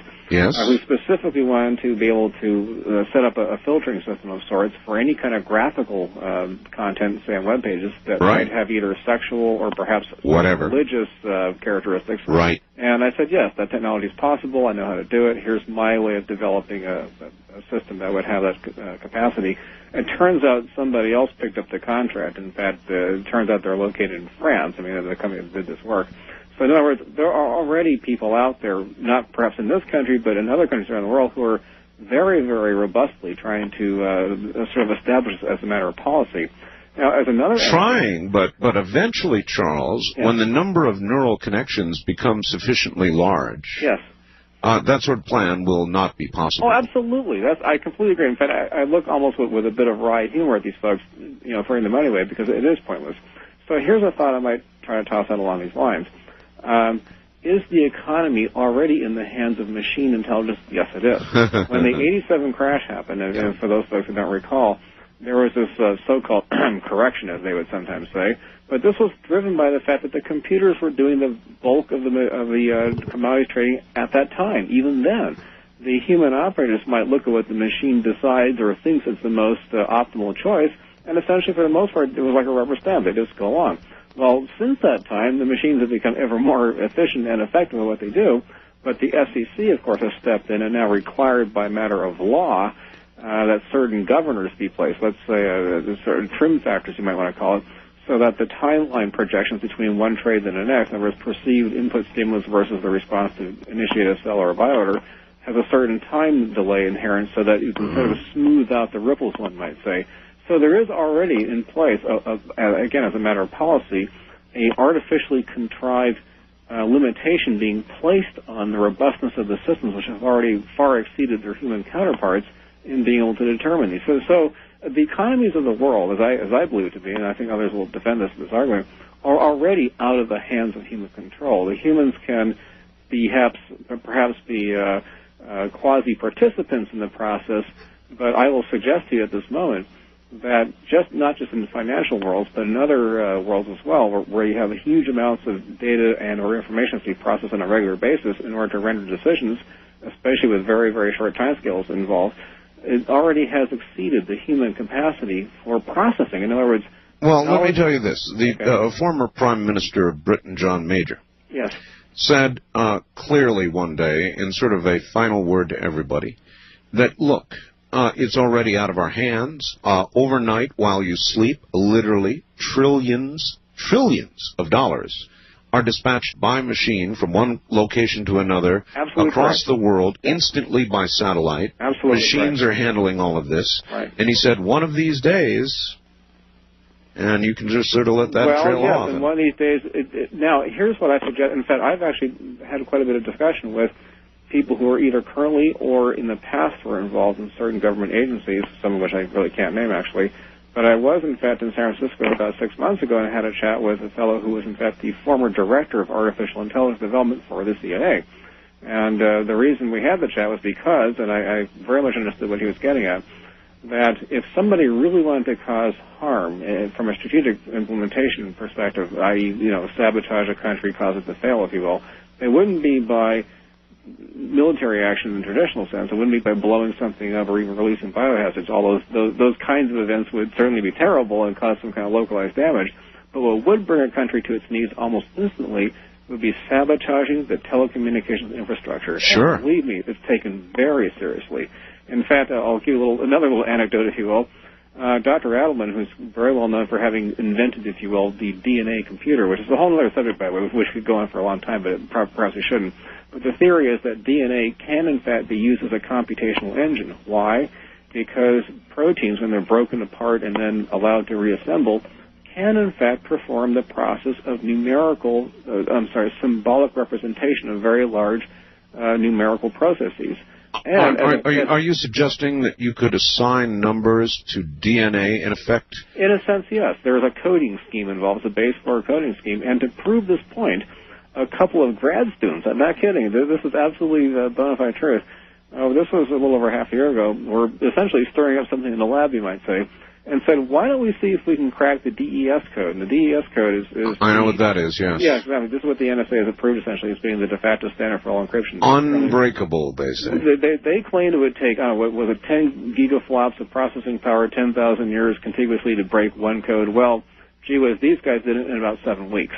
Really? Yes, and when this happened, of course, the NSA, as one might expect, went bonkers. Took an extreme, very keen interest in this activity. The DES encryption method, by the way, folks, is what satellite receivers use. It's what satellite programmers are now using. Correct. It's what many thought to be extremely secure telecommunication systems are using. Yes, that's right. And you're saying... These guys blew it up in 7 weeks. So seven weeks. The NSA swarmed in, as one might expect. The guys with the black suits, literally, stepped in the door and said, would you come with us, please? Now, what they've done, of course, is the students were very above board. They said, look, we just did it as an experiment to show how fallible this really is. Those students were just getting C's. Think what the A students could do. So, in other words, now they're being funded, by the way. In fact, Dr. Adlin and his group of students and a few other folks, and biophysicists, mind you, not computer science guys per se, but biophysicists are being financed to actually, sort of invent the next encryption scheme.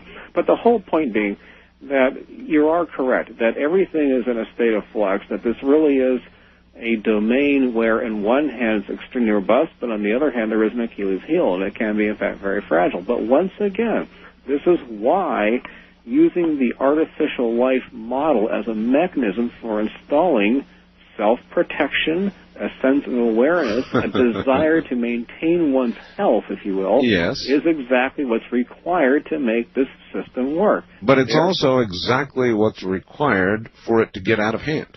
Well, and again, this loops back to the original statements at the beginning of this discussion, was that depends on what it is exposed to or trained to do. And I will freely admit that human history has had a rather sorry track record of somewhat mishandling, to put it politely, quite a few other areas of technology and science when it was sort of casually or carelessly spewed into the population in general. So would this be another example of, if it goes awry, could it cause tremendous harm? Yes, it might. Yes. But on the other hand, I think it's, as I said earlier, a requirement that we have to evolve through, and hopefully we'll successfully negotiate an appropriate way of training and allowing this mechanism, if you will, to come to life. Now, you could imagine that it might ultimately allow for the survival of the human race because it would make dispassionate choices that would allow that. Well, in the ultimate extension of it, and forgive me for paraphrasing, but what I think you're trying to get at is if it's in a situation of control where virtually all the major trading nations' economic systems, and therefore the dispensation of value, of wealth, of the control over even the political processes, et cetera, were embedded in this fabric of functionality, yes, there could come a magic. In the Forbin project, for instance. Well, you'd have to wonder who would it decide are the useless eaters. I shudder to offer an opinion. I'm not sure I'm in a frame of mind at this moment to suggest such a thing. But could there be, in a sense, a kind of a sim Earth on a very large and complex scale as being its model by which it determines how to allocate resources and or how to manipulate resource distribution? Yes, I could see that. Absolutely. And if it's for the general health of the planetary population and the planetary's biosphere's capacity for supporting life, well, that's not exactly an untenable argument. No, it isn't. And so that brings us squarely back to the Forbin Project. Yes, it does. But in the Forbin Project, there the methodology of control was we're going to initiate a launch or a detonation of a strategically placed nuclear device here and there. Now, could that implement here? Well, that was a means. It was a means to an end. Well, the means to an end. Yes, it was an enforcement of discipline with the human beings seen as these spoiled little brat children that didn't know what to do. So Forbin had to step in and kind of discipline them, give them a spanking of sorts. Now, would this near future domain have a similar kind of profile in terms of a behavioral characteristic? Probably wouldn't resort to blowing anything up with nuclear devices, but I think it might, in a sense, use the same kind of disciplinary tactics, but in a much more subtle way, i.e. control of economic situations and sort of maintaining a distribution of resources that... Agriculture, et cetera. No, I mean, you're right. Everything is interconnected. So in that context, yes, there could be a parential kind of mechanism saying, for your own good, I am now going to implement policy X. And this is what I was trying to allude to a few minutes ago. Right now, I will tend to support this argument until I go to the grave, that we're at a horizon line where, once again, knowledge velocity, volume, and complexity is exceeding, in most cases, human capacity to render decisions in an ever more shorter time scale. Therefore, people are, in a sense, being trained to surrender their belief barrier, if you will, to this external intelligence, not just as a matter of, as an option, but as a strategic requirement to remain functional in an ever more... You know who you remind me of? The guy in Jurassic Park. Oh, no. Which one, I should ask? The one who was talking about chaos theory just before all hell broke loose. Well, in a sense, I don't even disagree with that argument, and perhaps a bit of chaos is what's required. In fact, I use a term called manifold of chaos. All right, Charles, stop. We're going to end it here, and I'll schedule a program with you. We obviously need to do a whole program on this, all right? That would be just fine. All right. I appreciate your getting up in the middle of the night and commenting on this. It's been fun, as always. Thank you so much. Thank you, Charles. Charles Ostman, expert on nanotechnology and the kind of thing they're, actually, I was going to say getting ready to turn on, the kind of thing they just turned on. We recently installed a weather camera on the roof of the TV station that I work for. We named the camera Steve. Overnight, I was zooming in on a shot of the moon with Steve when all of a sudden I witnessed an object, a bright glowing dot, traveling just above the moon in the night sky. I had a tape rolling at the time and captured the object on videotape. I dismissed and still do the object as a man-made satellite because I think its motion appears linear. The way the light reflects from the object, however, does not make sense. I've shown it to a couple of guys from our engineering department, and they both argue its apparent placement in the sky is much higher than a satellite. They maintain it is instead much closer to the moon than it is to Earth, based on the way its brightness is affected as it nears and passes the moon. Since I work overnights at a TV station, I have the capability to put the whole thing, just a few seconds really, at normal and slow speed into a QuickTime or AVI file for you. If you would like them for inspection, please email me. Well, yes, of course. Clint, what I would advise you to do is to put it in an AVI file and send it to my webmaster. His email address is Keith R. That's K, it's all lowercase stuff here. Keith, Keith, R as in radio, at primenet.com. In fact, everybody out there should send Keith R at primenet.com a message and say hi. He loves it when that happens.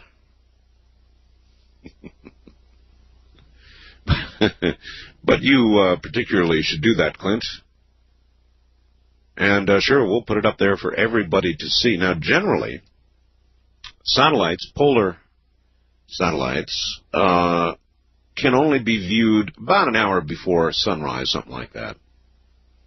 They're low in orbit, 200-300 miles typically, and of course they see the sun before we do, and it reflects at that point, and you're able to see them. Try it. Go out about an hour before sunrise and watch the north-south directions and clear across the top of the sky, and you will find any number, actually a large number of satellites moving in a very linear fashion, traversing the sky, and they generally can be seen when they see the sun, and we don't. And that's about an hour before it comes up.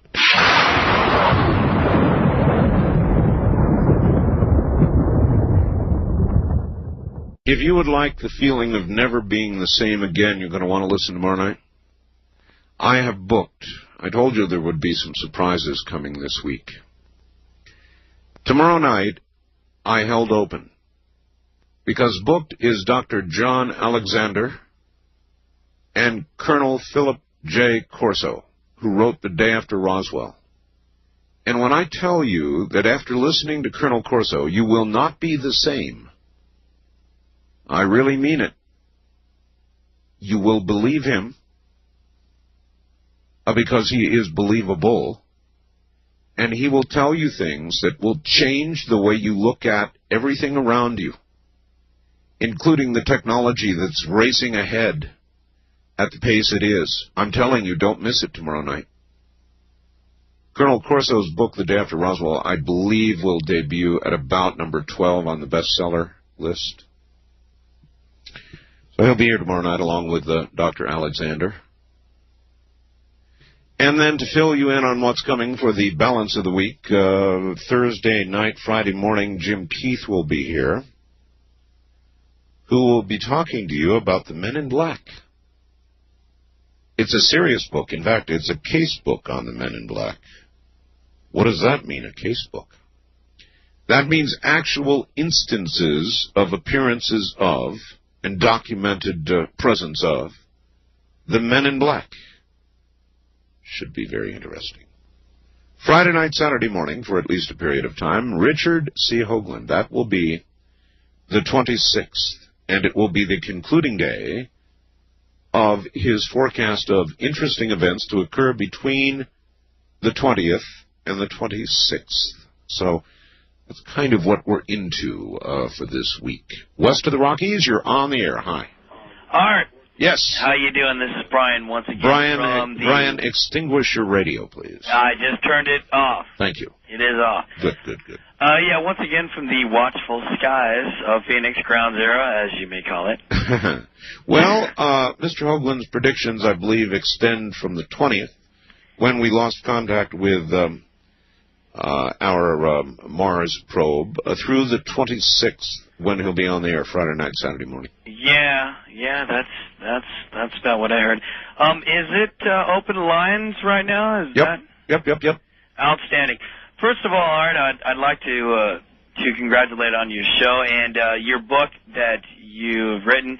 I hope you don't get mad. I am a musician here out in Phoenix, and I did write a song called The Quickening. That's fine. We're going to be out of the studio toward the end of this month. I'd like to send you...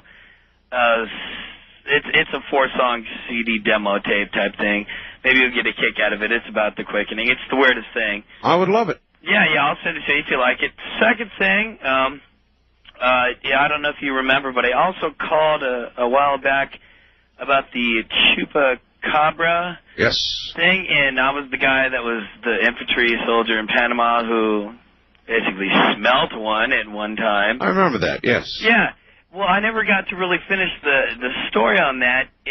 Toward the end of that deal, me and my entire squad had the... What does a chupacabra smell like, by the way? Well, I remember I was listening to your show, which was the weirdest thing, and he said it smelled like battery acid. Ah, yes. Sort of. Well, it wasn't, to me, it wasn't like that. It was like the most pungent, I hate to use the word, but urine and BO you've ever smelt in your entire life. Now, I've played football and been, you know, a wrestler in high school and so, you know, and I've been locker rooms, yeah. I've smelt that stuff, but this like a locker room times 10, huh? This was the most pungent thing I've ever smelt in my entire life, you know, especially being, as they call the jungla in Panama. I believe that's the Spanish Panamanian word for it. Anyway. Well, from what I've seen of the chupacabra, if it actually got that close to a person, it would be difficult to tell whose urine you were smelling. Yeah. Yeah, especially being in the army. But no, seriously, to top this off, when we encountered this, of course we had the RTO guy radio it in to battalion headquarters or whatever you may be. We were questioned after we came back out of the jungle by people that I've never seen before, which I was told afterwards, which were people called GS-12s. Yeah. And GS-12. Basically, these were plainclothes people. Yeah. They questioned us. They'd be like the Men in Black, sort of. Well, damn close to it. Yep.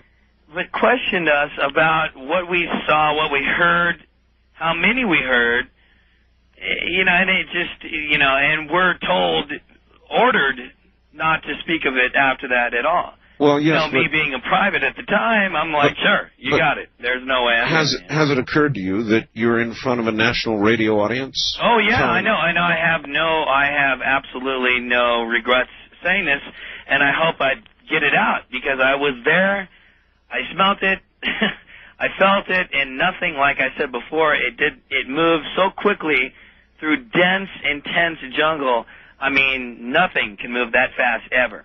No, there's no way. All right, no human being can move that fast through that stuff. I understand. Thank you very much for the call. I have been down through Panama, through the Panama Canal Zone, and the rainforest is so thick that it is so easy to imagine that all kinds of forms of life could exist in there that we have not yet begun to encounter and that we don't have the slightest hint about. And could the chupacabra be one of those? Of course it could. West of the Rockies, you are on the air. Good morning. Good morning, Art. This is Marcus, your pistol packing pagan in Portland. Hey, welcome. Heidi. Let me throw my 2 cents worth in here. As somebody who's got over 17 years in computer operations as an end user, I have a rather jaundiced view about the omnipotence of computers to begin with. And take it from personal experience. If a computer or computer-like device ever achieved sentience, ever had what I think it's been referred to as the order of connectivity, yes, duplicating that in the human brain of such a complexity that sentience were possible, yes, you'd have the equivalent of a very sickly child on your hand. Remember that computers can go offline at the drop of the proverbial hat. Computer viruses, power surges.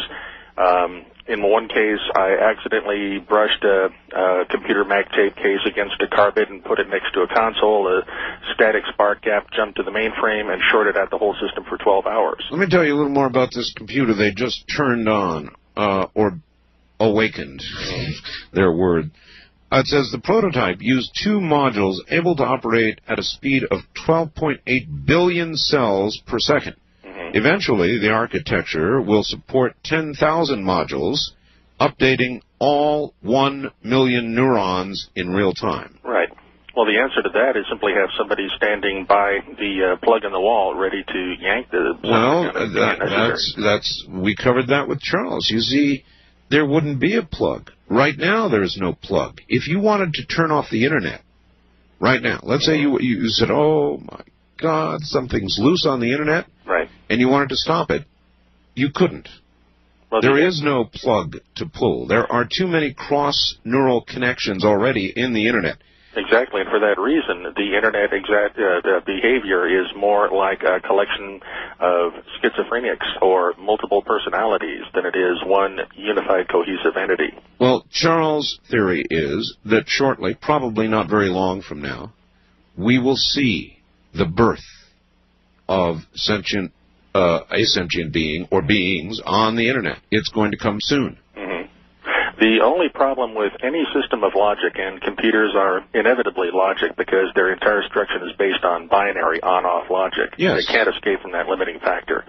Any system of logic ultimately depends upon certain postulates.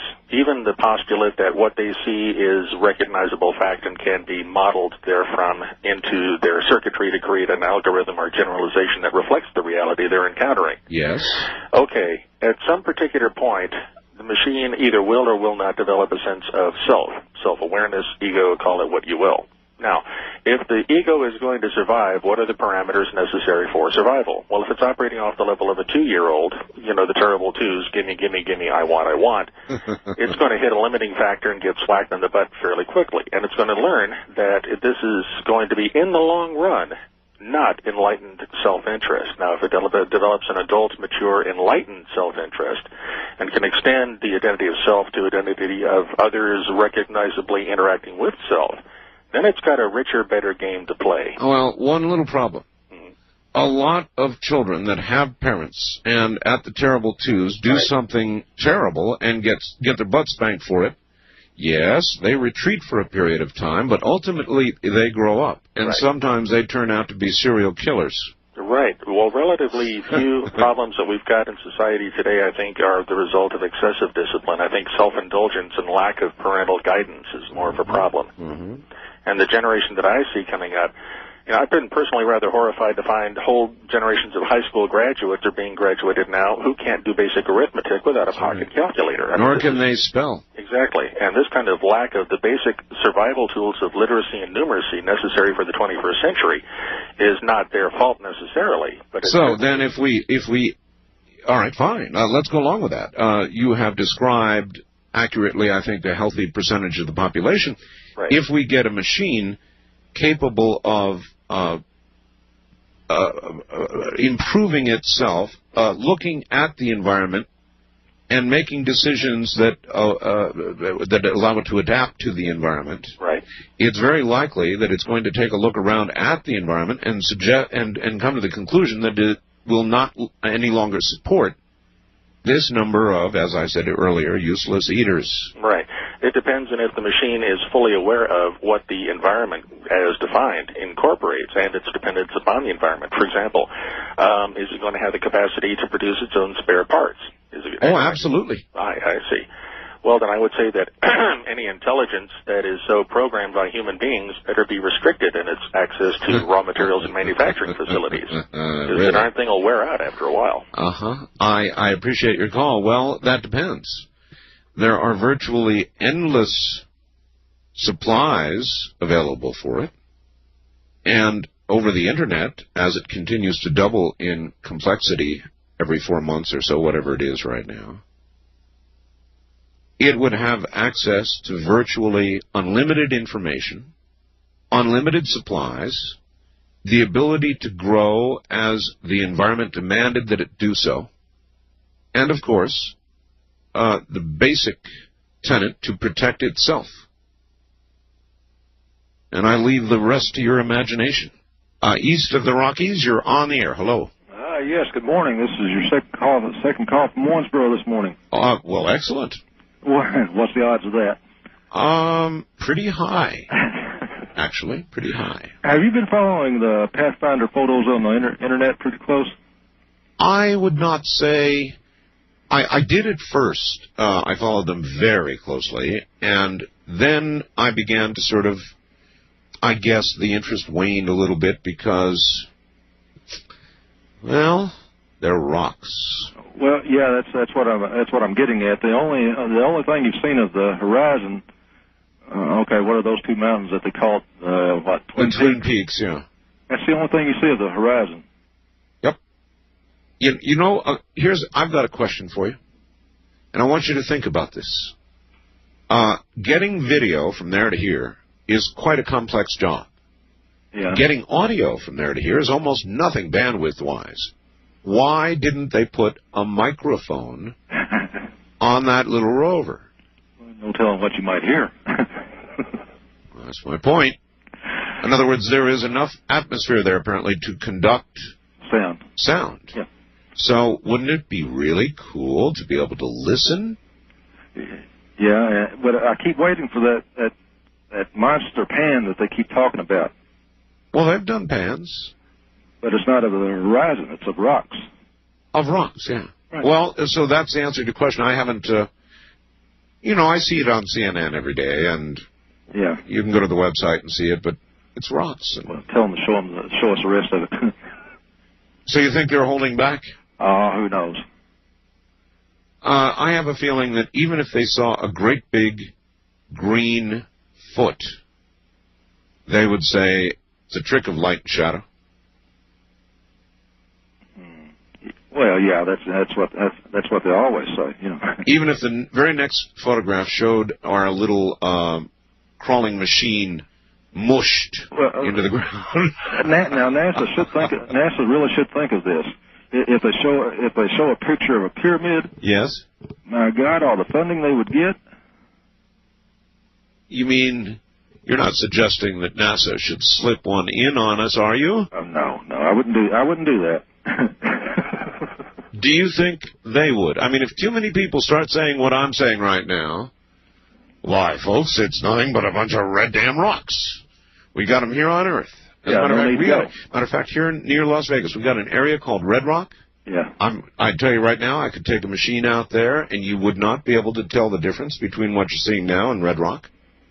No way. It's called Red Rock, and that's all it is. Yeah, who wants to go see rocks? But if they show up a picture of something interesting. Well, remember, at one time, sir, Mars was covered with water, virtually a water world. Who is this? Chris. I have to highly recommend the family radio service radios that you've been touting. We just advertised those tonight from C. Crane. He said, one correction, they don't operate in the 450 megahertz band, but rather 462 to 468. Well, my reference to 450 was a general one. When I say 450, I mean that range, but you are technically correct. It is in there. The properties of handheld radios at that frequency are rather unique in that they penetrate where other VHF radios just don't penetrate. And because it is a shorter bandwidth frequency, it will penetrate, for example, inside an automobile very readily. And in places where normal VHF radios, and CB, of course, gets left far in the dust, don't go, these family radios do go. They're quite remarkable, actually. All right, east of the Rockies, you are on the air. Hi. Yeah, good morning. They're reporting out of Syracuse University that a professor came up with it's what they call a purple goo, and it's actually a gelatin protein cube made out of swamp-living bacteria. Yeah. And they're using it to possibly replace the computer chip and hold 10,000 times more information.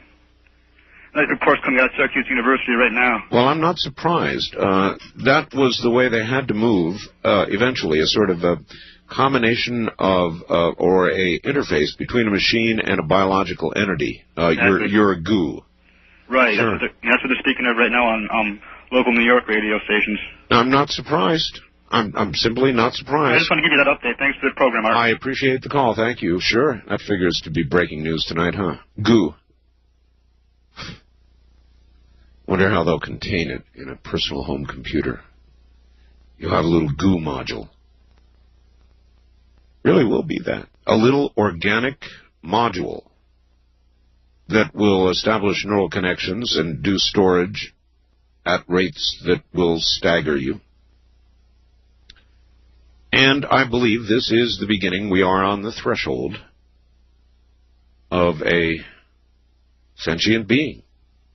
An entity. I don't know if you'd say being, an entity. Something that is. And I think that defines it. Self-awareness. The ability to learn, to adapt. I don't know. Getting close to it, folks. East of the Rockies, you're on the air. Hi. Good morning, sir. It's an honor to speak to you again. And you, where are you? I'm in Minneapolis. My name's Carl. Okay, Carl. Also known as the Silver Charm Guy. Yes, sir. I have another prediction for you, but first I'd like to tell you I'm kind of disappointed in the Canadian people for burning the flag like they did the other day on TV. Well, I've seen our flag go up an awful lot of times. I know, but the Canadians, you know, we've saved them a few times.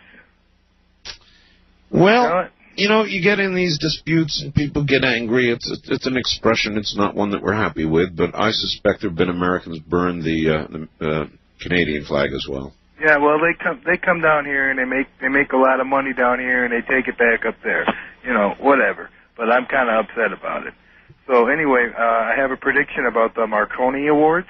Oh yes. I predict that you will win, and I hope that you will make a statement on that platform that will rock the world. Well, first of all, I thank you for your prediction. I would say it's anything but a sure thing. There's some pretty hefty competition in there. Howard Stern's in there. Dr. Laura Schlesinger is in there.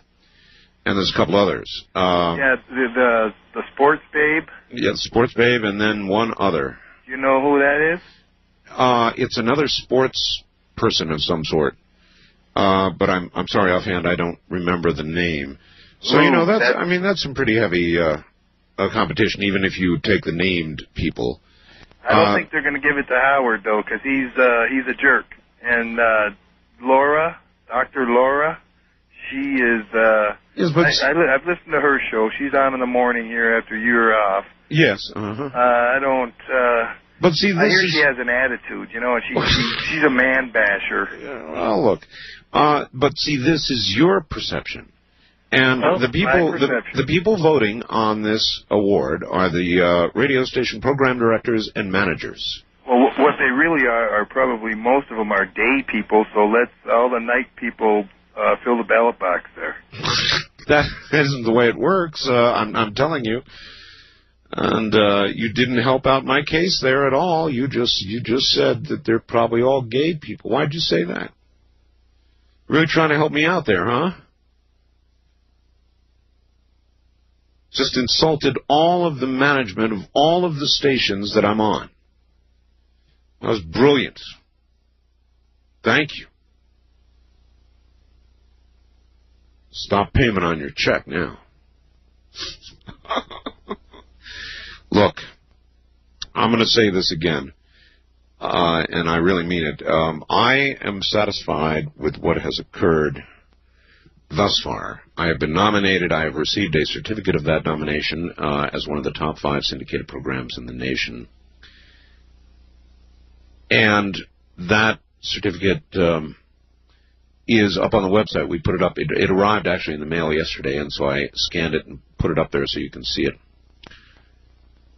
And I'm very, very honored. And if it doesn't ever go beyond that, that's just fine. It's a great honor to have received that.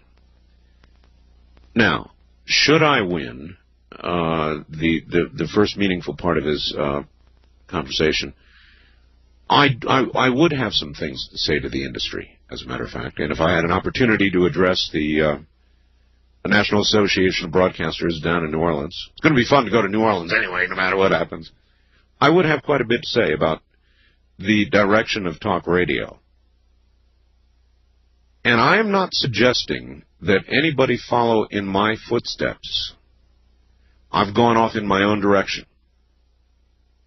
For better or worse, I have done that. What I am suggesting, though, is variety. And that a lot of the people right now that think they've got to follow in the cookie-cutter formula of talk radio, and that is the majority of the hosts, reconsider their direction and reconsider the state of our industry. And if we don't soon do that, talk radio will atrophy. It cannot be any one single thing, in my opinion. Rush developed and is certainly a gigantic, a huge talent, and developed the political side of talk radio. And immediately everybody else out there decided they had to follow in his rather formidable footsteps. And that was a mistake. And in my view, the industry has got to begin to diversify. There is so much more to life that can be talked about than politics. And that, again, that doesn't mean that I'm suggesting anybody follow in my footsteps, but rather establish your own track. And then talk radio, as it diversifies, will grow and strengthen. But I'll tell you a little secret. This spring book, what's called the spring book, was pretty much generally across the board a bad book for talk radio. Now, I did particularly well, and I'm very thankful for that. The ratings continue to skyrocket, and I'm very thankful for that. But this spring book was not a particularly good book for talk radio. Now, what that means is that, in general, there's been some tune-out of talk radio across the nation, just as sort of a general trend. Talk radio remains, as far as I know, the #1 format. But it's beginning to erode a little bit, and the reason that's occurring is that there is not enough diversification. There are so many things in life that can be talked about. It's one of the reasons Dr. Laura is doing well, Rush is doing well, Howard is doing well, I'm doing well, and others who have moved away from what everybody thought it had to be are doing well, if you look at the list of, say, the top 10. So I would encourage the industry to continue this diversification and for people to look for new ideas and new things and new avenues and new niches. And when they're found, they're going to work. And if nobody gets out there and looks, talk radio is going to atrophy and be in trouble. So that's probably the essence of what I would say to my colleagues. East of the Rockies, you're on the air. Good morning. Well, Mr. Bell. Yes, sir. You're still #1 in Tullahoma, Tennessee. Thank you. Yes, sir, it's Roger. I just thought I'd call in and tell you sounded good. Well, thank you very much. That's very kind of you. What the caller, you thought he said gay. I could have sworn he said day people, though, sir. You know what? Maybe you're... Oh, gosh, I hope you're right. I could have sworn he said gay. I think you said day. Day people. Maybe, you know what? That makes sense. I apologize to that caller. I bet you're right, day people. And here most of them are day people, though. Well, it's true. Mm-hmm. It's true. And it's going to take, on the part of those who are voting, again, no doubt, primarily heterosexual program directors and managers, it's going to take some insight on their part to look at what's occurring at night rather than during the day, because during the day is very important for a radio station. You know, morning drive, afternoon drive, it's called. Mm-hmm. Very important. And so they would probably look at that first. We have just begun to sort of lighten up the night and prove again in the industry that the nighttime is viable in radio. Yes, sir, it is. Well, like, you know, there are a lot of United Parcel Service that listen to you, part-time, full-time, management. If only UPS did the voting. Oh, man. No, like I said, you know, we... I think you're right, though. I think I owe that man an apology. I think you're absolutely right. He said day people. I could have sworn he said gay people. And I thought, oh, great, you know, there's some real help. No, but I believe, you know, I believe that the... how do you say, the radio management know that there's a pretty good listening crowd out there at night now.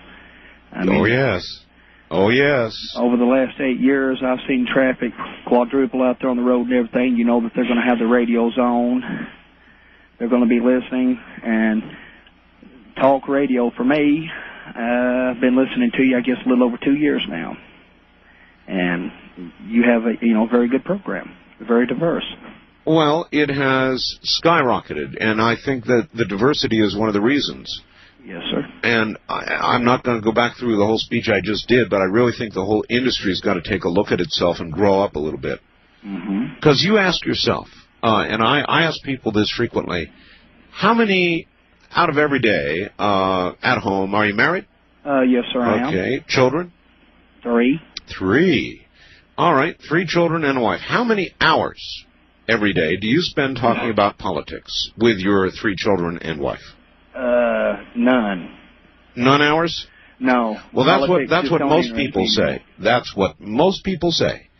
And that's the real truth. And so then why would something that is supposed to reflect life and the concerns of life, like talk radio, automatically spend hours every day, which most talk show hosts are committed to, reading Senate bills over the air, talking about politics, even when it's not worth talking about? You're right. So we've got to change. We've got to reflect life and interest. And that's how we'll grow. That's my little speech. Well, it's like this. Driver training schools and such as that right there, they teach how to drive, but they don't teach on the rules of the road. That's true. And it goes with school and everything else. It's reading, writing, and arithmetic, but they also need to teach common sense and, about, life itself. Well, there's a lot to talk about in life. You're sure right about that. Thank you. And I think you're also right about that caller. Boy, do I apologize. I could have sworn he said gay. But now, as I reflect on it, I'm sure he didn't. Thank goodness. Yeah, there's a lot to life. There's a lot to life that's very interesting to people, that deserves to be discussed. Talk radio should be reflecting life, not some little microcosm of it that occurs mainly back in Washington without relevance to our daily lives. That's my view. West of the Rockies, you're on the air. Hello. Hi, how are you? I am reasonably all right. And this is Art. It is. And how the heck are you? You already asked. I'm calling from Edmonton, Canada. Edmonton, Alberta, Canada. I'm amazed I got through. Anyway, I just heard the comments from the one fellow that kind of brought Canada into the picture, and we're not like that. And I don't understand the homosexual bit either, so I think he should just, I don't know what to say. Well, did he say gay or day? He said gay. But he could have said gay. I'm not sure. I almost have to go back and listen to the tape. I'm going to give him the benefit of the doubt and say day. Yeah, no kidding.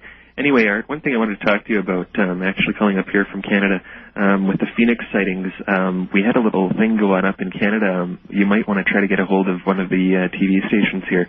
About a month ago, we had not a series, but we had 2 lights that were reported flying in actually quite a weird direction. I never seen them myself, but they flew over northern Alberta, passed directly over the city of Edmonton. Really? And they proceeded to go southerly towards another city to the south, Leduc, Alberta, and it apparently was witnessed by quite a few people, and somebody had actually home videotaped it, and I believe they have it. And you may want to try to get your hands on that. I've been trying to get a hold of you for a while and tell you about that. Of course I want to get my hands on it. And I don't know if I can give you a number off the air. As a matter of fact, this is the one instance where you probably can do that because the program is ending. How about if I put you on hold? Thanks. All right, I'm putting you on hold. Holding in Canada. East of the Rockies, you're on the air. Good morning. Hi, Art. This is Steve out here in South Carolina. Steve in South Carolina. Yeah, listening to 1210 fading in and out. All right. Do you have a list of the top 10 that radio shows you were talking about earlier? As a matter of fact, I believe that list was up on the website for a while. Oh, okay. I didn't know if you had one you could read right before you went off there. I'd be interested to hear who the top 10 are. And he said day, as in day and night. Oh, good. Because he was talking about you being a night show, and most of the other shows that are probably in the top 5 there are day shows. I'm sure he said day. But, all right. Well, we love you out here, and you do a great job. Well, thank you very much. I listen to you every night coming home from work. I work for Amtrak, and I listen to you all the time. I've talked to you a couple other times, but we really enjoy your show. Well, I love trains, by the way. Yeah, you ought to come out here on the East Coast and take a ride. I really love trains. I once had an opportunity. I rode all the way from Vancouver in British Columbia to near Niagara Falls, all the way across Canada. Now, that's Canadian Rail. Oh, let me tell you. It's supposed to be fantastic. absolutely one of the most beautiful trips I've ever taken in my whole life. Well, you'd be another celebrity I've met if you'd come out here. They had Scotty Moore, Elvis Presley's old guitar player, on the train the other day. You know, people like that. You meet them out here, and they're just about average people. Well, you know, that's usually good people. That's all I am, is just an average person. Yeah, you know, the first time I heard you, I had a picture in my mind. The very first time I heard you, I thought, here's a little old guy. He's probably 65 years old. You know, you get a picture of somebody in your mind on the radio. Yes. I saw your picture, and you look like probably a next-door neighbor. Exactly right. That's really all I am. I don't take well to this celebrity status thing. I don't like it. You want to know the truth? I really don't like it. Well, I don't see how it would be sort of, I mean, let me put it this way. I love doing the program. I love it, but I don't love the attention. Yeah, I mean, at least you're radio, so most people may not recognize you. You can go out and shop, do things, but... It was that way, but I've done TV, and I've been in so many newspapers and stuff now that it's getting a little harder. Listen... Getting too big for your britches, huh? Well, I'm doing that anyway. Yeah, I know that feeling. Listen, the program is over, so you get the honors. Good night. Good night.